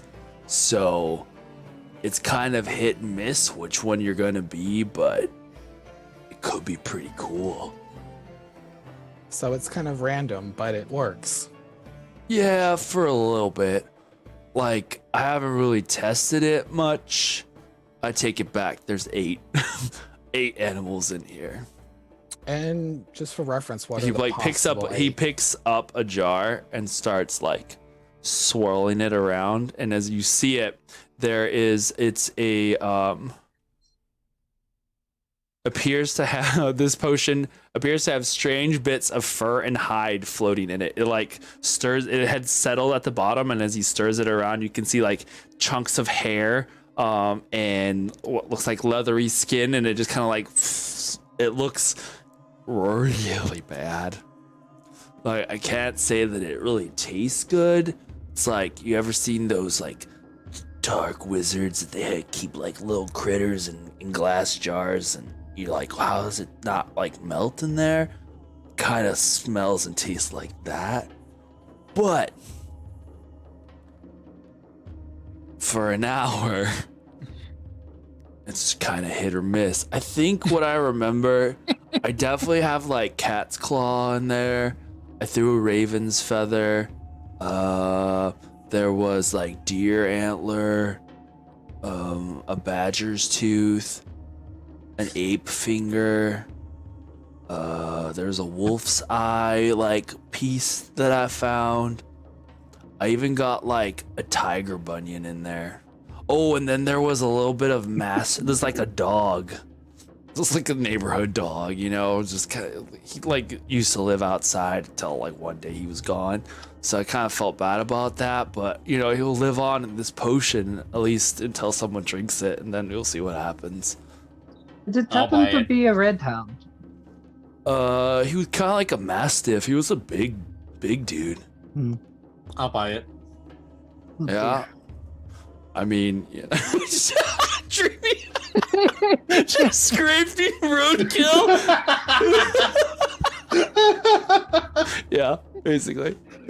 I'll buy it. Frog that was kind of smashed. Smash. I like the one arm was kind of good, so I just took that. Maybe the next time I'll put that in there. Yeah, sounds great. Yeah. So yeah, ape, badger, cat, deer, mastiff, raven, tiger, wolf. You basically wolf. You roll a d8, and you just turn into that creature for an hour. Yeah, I'll buy it. All right. I mean, just saying, it was kind of it was like Graham. 200 gold for that. Pull it out. 1, 2. Meanwhile, somewhere. Oh no, because you sped up that process. I was like, there's a little grung that is still like taking out boxes from the back one at a time and putting it into a bag. And I'm like, here's 200. All right, cool. All right, so you have a potion of polymorph. You got a twinning potion, which the twinning potion, this small dual vial contains blah blah blah blah. 2 drinkers must consume 1/2 of the potion simultaneously. For the next hour, they are able to share each other's proficiencies. Well, wouldn't that be the same bonus? Yeah, Oh no, your- like the skill. your whatever skills. Yeah, so you like Okay. become one mind kind of thing, and you get to share proficiencies for an hour. If you are proficient with something. Here. It's gonna be a custom item. Yeah, no, it's not in there. It's a custom item. I have to put it in there. Okay. And then the elixir of satisfaction is a dark green yeah. So then the thirst and hunger for a day takes care of that. What was the other one that I said? Oh, he's gonna. Potion of Command. Potion of command. I didn't write that one down, but it is here. Completely flavorless and odorless, this red potion grants the drinker the ability to command others. For 1 minute, you gain the ability to use the spell command on each of your turns. Damn. So like multiple. It doesn't specify. I would assume that command is concentration, isn't it? So I think you so. could probably, it's just you'd only be able to use it on one person. But Okay. if it didn't work, you could still use the spell on each of your turns for a minute. Oh, okay. So basically, you could try again, I guess. Maybe. Empathize. No. Empathize. Okay. Then he has 6 potions of health. Whoever wanted to get those. Renan, Okay. How many would you like? I'll How take much the are other they? 2. They are gonna run 150 each. And what kind are they again? Potion health, just the first level ones. Generic. Yeah. Generic ones. The generic ones. Un They're the momento, wish por ones. favore. Generic brand. It's the wish.com ones. it's Panda the no. partner. That's part of what my fear is here.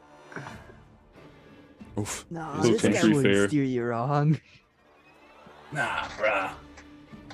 Not at all. That would be totally uncool, man. Like, that's not rad.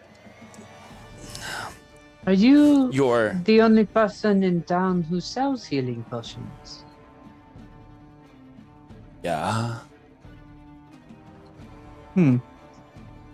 That is unfortunate. But this is quite a markup, I would say. I look at Galil and he wonders why shopkeepers fucking get pissed off at him. He insults them. Backhanded compliments. Well, I mean, you understand, right? Like, times are. I don't know why the music changed. Because he was getting pissed.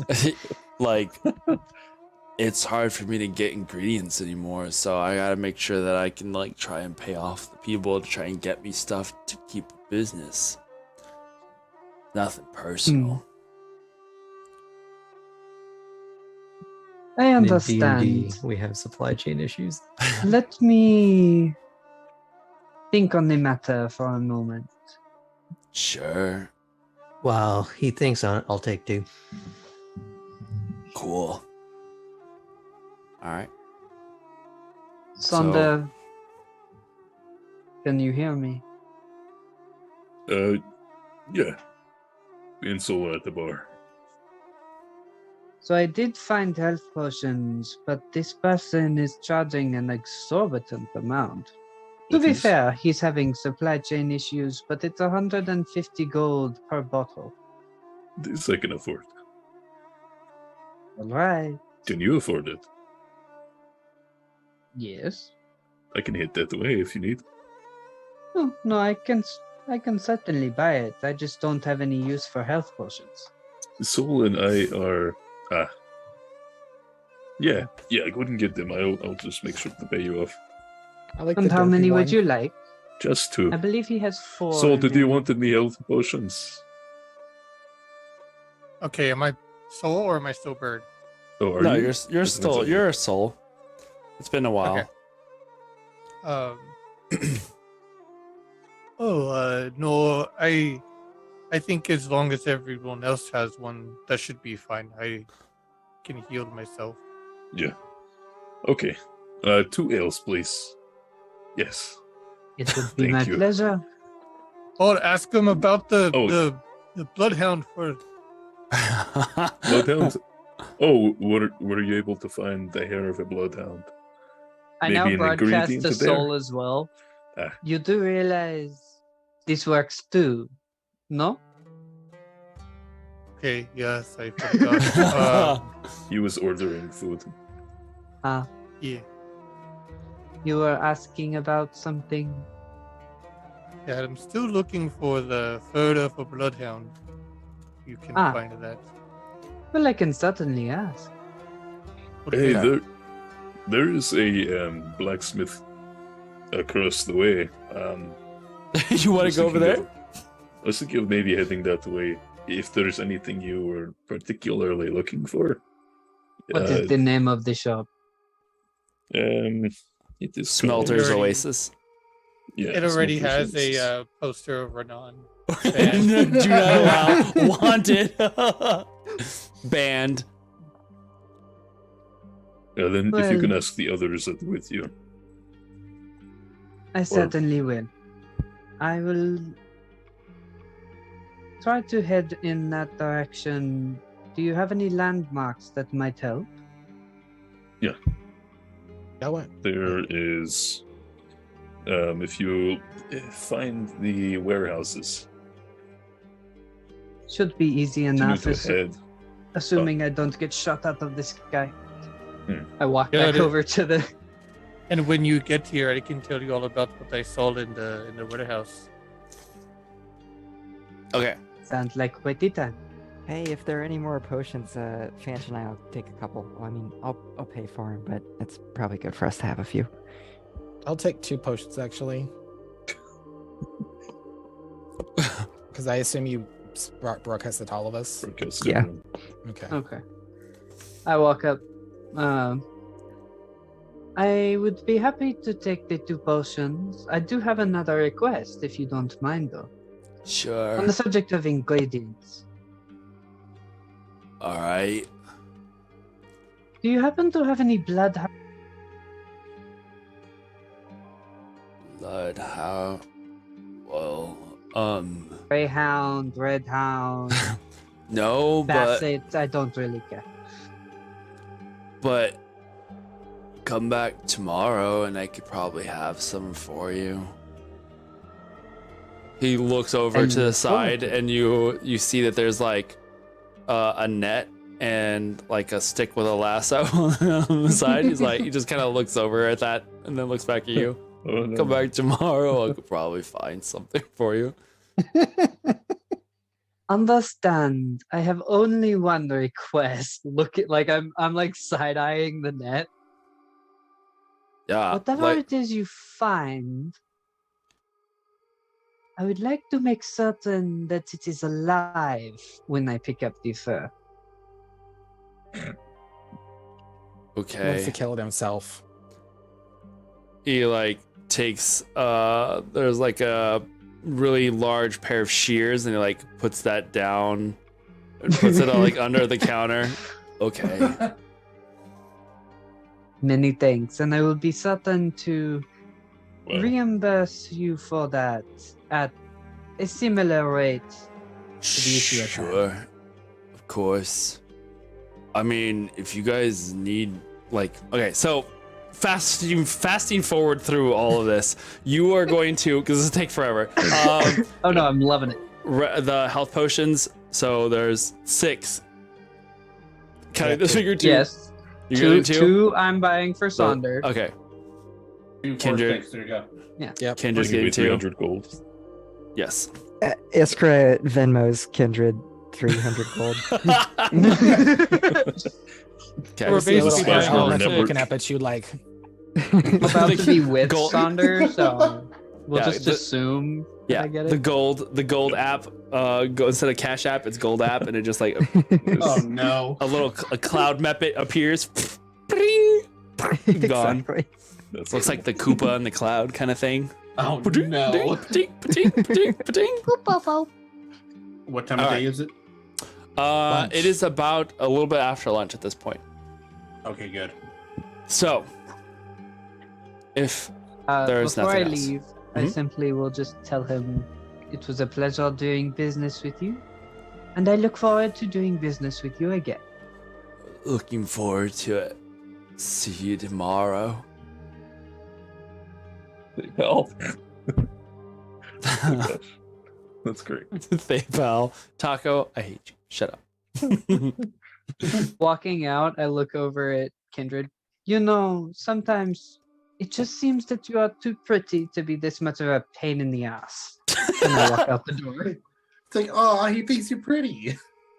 I know. But I alas, I'm know. betrothed to another. I mean, well, I didn't marry you for your wits, so good thing we found out what that potion was, though. the trophy wizard. Trophy wizard. Oh no. Oh no. I love that. Okay.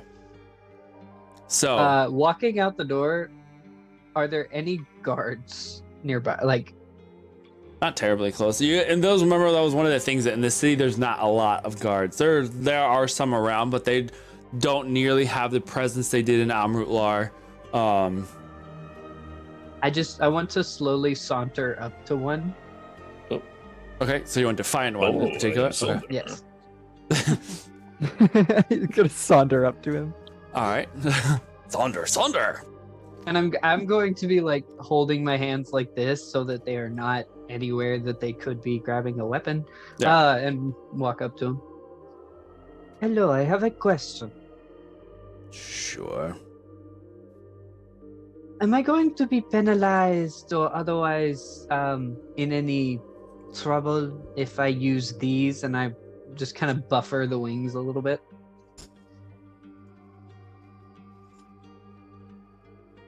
Those are impressive. So is that voice. Jesus.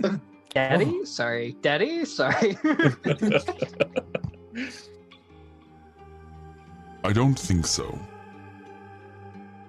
But you might get some attention.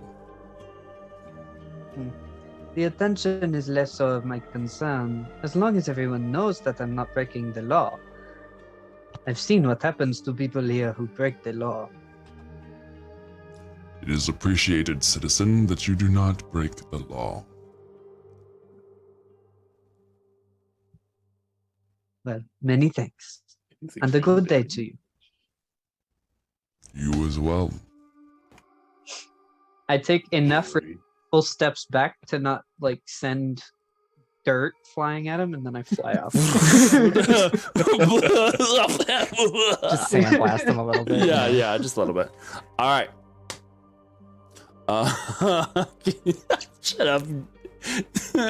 Freaking Kindred. Everything the light touches.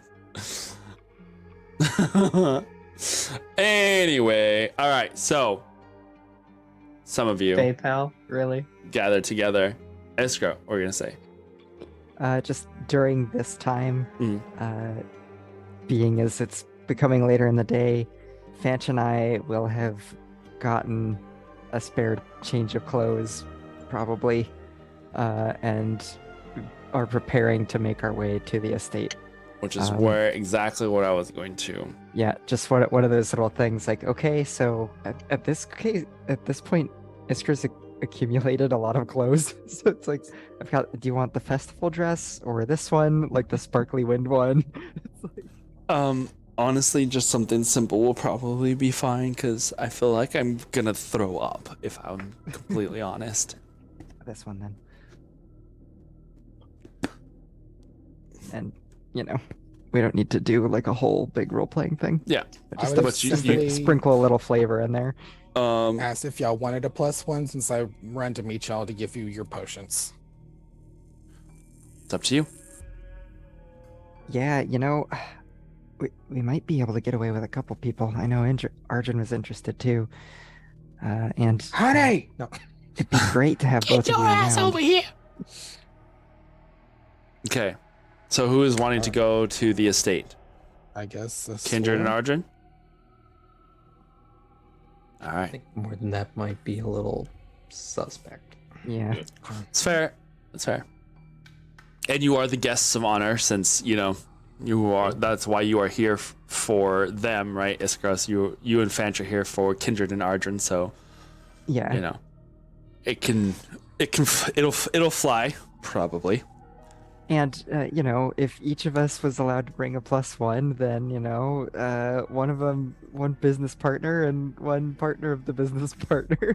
There you I'm go. a bridezilla this the whole time. Oh my god. Here's my trophy wizard. Yep.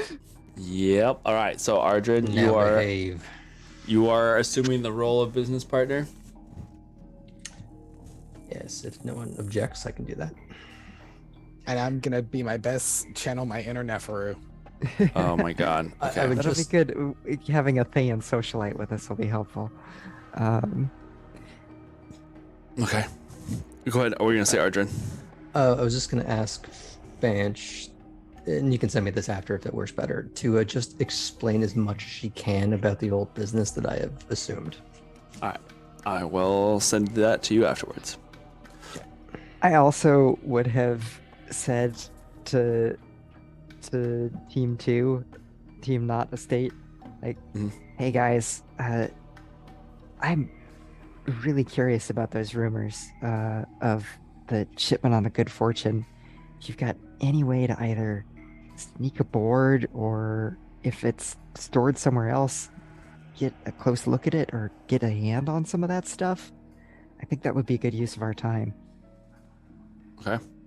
Galil, what were you gonna say? Or what did you say before you? Yeah, I was muted. I was gonna go with them, but I wasn't gonna go in. I'll just go there. I want to cast a spell on all of y'all. Oh, okay. At 4th level, I'm gonna cast Enhance Ability and give Eagle Splendor on all of y'all, so you have advantage on charisma checks for the next hour. Nice. All right, so Excellent. do all the good talking in the first hour. Yeah. It takes us 40 minutes to get there. No. You have 10 minutes. Quick. I have all those That's extra why I really fast. said I was gonna follow you to it, and then I'll cast it. Okay. We look exceptionally stylish on our way. Yeah. Wow, It is, who's that? We'll say it's probably about a 10-minute walk from Nethjet up the like little steep hill that kind of goes up to the side of the estate. Yeah, when Sonder, it's my time to part, I'd cast it, leave. okay. Sonder, are you doing a finger thing? Okay, what's up? Just responding to Iskra. I think I want to see if maybe there's some kind of entrance underwater for the warehouse. A drain pipe, perhaps. Or somewhere around that way. Just want to check all avenues. I think that's reasonable, or maybe a little spot for a boat to pull up and offload supplies, Right, or if we can get you know? across that way. We'll let you all know what happens. But yeah, I do want to get inside and see what is in those boxes. It's Jax. More Jax. Yeah. All right. So, Kindred, Iskra, Arjun, and Fanch go up to the estate. Galil, Sonder, Renan, and Sol. We'll say that you guys go ahead and meet up at the Ravens place, the tavern, right? Yeah, the Ravens. What? I'll probably get there last because right, the Dark Raven. Yeah. The Dark Raven. Iskra, Kindred, Arjun, as you reach the estate, the guards open the gates for you as you enter into the estate grounds. It is not, it looks kind of castle-esque, but it only goes up like 2 stories. It is not built tall and grandiose, but it does have a very like haunted mansion kind of vibe to it. It's old. It's built differently than the whole rest of Nethjet. This looks placed. It almost gives you like dollhouse vibes somewhat in this weird way. It looks like everything looks smaller or built for someone smaller perhaps. And as you are brought to the door, the doctor, Cariel, greets you there, and as the door opens, as you arrive, and she looks at the 4 of you. Welcome! It's so good to see you again, Fanch, and you as well. Doraline, what was your name again, dear? Delia. Delia. Sorry, my mind sometimes just slips when it comes to names. Are these your 2 friends that you were talking about? That's right. I hope you don't mind if you bring them along. No, of course not. Come right in. The more the merrier. She stands over to the I side. laugh when she says that. She stands to the side and like gestures for you to go inside. And inside, it is indeed a very like palatial looking place. The seating area there in the very front has kind of a fancy manor kind of vibe, but it's also got aspects of it that look like Frankenstein's castle. Like the stonework in here is dark and cold, but then the flooring itself is like marbled in some places and then very fine wood paneling in others. There's these elegant chandeliers that hang from the ceiling above. And in this first room, it's definitely like a greeting chamber. There's like, it's goes up to the ceiling and encompasses the entirety of the room. If you don't mind, just stick close to me. Sometimes this place can be like a maze. You can get lost in here if you don't know where you're going. And I would hate to lose some of you. The architecture certainly projects power. Fablin is a curious individual. I'm not sure if you are familiar with too many gnomes, but they do favor their curiosities. So come follow me. I'll take you over to the tea room. It's this lovely little place. Looks over the entirety of Nethjet. And she leads you through the... That sounds lovely. Really splendid. Franch has like said nothing this entire time. She just like just nods with you and smiles as she needs to. You pass through the grand entryway and move on into a hallway, taking a left. And as you walk down this path, the far end, one of the doors opens and a little ball bounces out into the hallway, and this little this little girl runs out and catches it, grabs the ball, looks over at you. I'm gonna smile and wave at her. She takes the ball and she kind of, hi. And you said it's a gnomish girl? No, it's just a little girl. She probably looks like she's like 8 or 9. She has a little white like nightie on, and she waves at you. Fanch grabs your hand, Iskra. Her eyes are wide. I put my hand down. She like squeezes it really and looks at the child, looks at you, looks at the child, looks at you, looks at the child. And Iskra, you take a second look at the little girl. And suddenly you remember creeping from the shadows just the night before. Oh shit. The little girl that had chased down the sailor. Hi. Sorry, I'm gonna go back inside. And you hear Dr. Zariel. Sathava, darling, go play with your brother and sister. Go back inside. Sorry. Fablin's children are just lurking about all over the place. Get the run of the joint. Come with me. She leads you across the hall of the doorway that you just the little girl just walked back into, and goes to the right into this very elaborate, splendid tea room. And as you turn your shoulder, just as the door is closing, you see the little girl look at you and smile and wave. She closes the door very gently, and beyond her, you see a little boy with what looks like a boat that he's like running along the ground, probably about 7 years old, and another little girl with curly hair. All of them wearing very simple, like 90s kind of thing as they're playing with their toys in the room, and the girl closes the door. Do I recognize one of the little kids as the one eating from the sternum of the, what's his name? No. Okay. But the boy, Iskra, you recall having chased you and Fanch down the way. Yeah, we kept him at bay with the lights. The boy, just for that brief second, looks up very slowly from the boat and looks up at you and smiles as the door closes. And that's how we're going to end for tonight. I knew it. Fucking army of children vampires. Burn the house down. Do it. Burn the house down. Burn the house cast down. Fireball.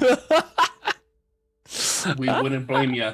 So how did y'all's trip up to the up for tea go? And why is the castle on fire? Guys, Not for nothing or Guys. anything. What's your blood type? Just out of curiosity.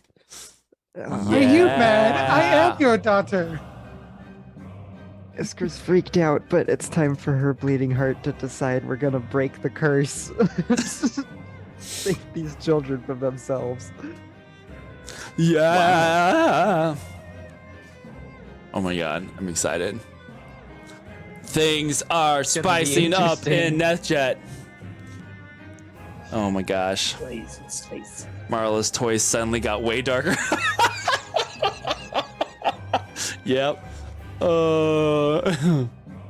To answer your question, Dreamy, Fablin is one of the Circle of 8, indeed. But yes, Dreamy's like, oh no, kill it. So I remember your children. smell. It smells like fear. oh my Okay. god, You yeah. need to go back to your homework. Like, Go play with it. Go play with your brother and sister. Oh my I killed god. them, unfortunately. What have I told you, Claudia? Never in the house. Darling, I told you, never play with your food. Yeah. Super That's great. so good. Super excited. Next week's gonna be fun. I'm really excited Although- to see where this goes. I love Efrix. Efrix. Yeah. Oh yeah. No, I spent most of the afternoon going like, all right, these shops could be real quick, cut and dry. But then I also, because I knew what all is going down in this city, I was like, we need a little bit of balance to bring in with the heavy stuff that's coming. So, you know, I was like, it's I'm fine. happy anytime to see Grung Well, anywhere. and I love that you put like little drips of like ways that we could potentially get information out of the shops. Oh yeah, too. each shop has had its had information to Tidbit. share. Yeah, so you know, you never know what you can find in these places. All right, I am intrigued. yeah. All right, guys, thank you so much for joining us. We'll see you next Tuesday for another episode of Game of Santos. For Buffy the Vampire Slayer. Basically. Yep. So good. It's gonna be fun. It's gonna be exciting. Who knows what will happen and who will have who for tea? Whomst for tea? Two for two. And two. Alrighty, guys. We'll talk to you later. Have a good night. Be safe. Be brave. Stay fey. Bye. Get off my clavicle!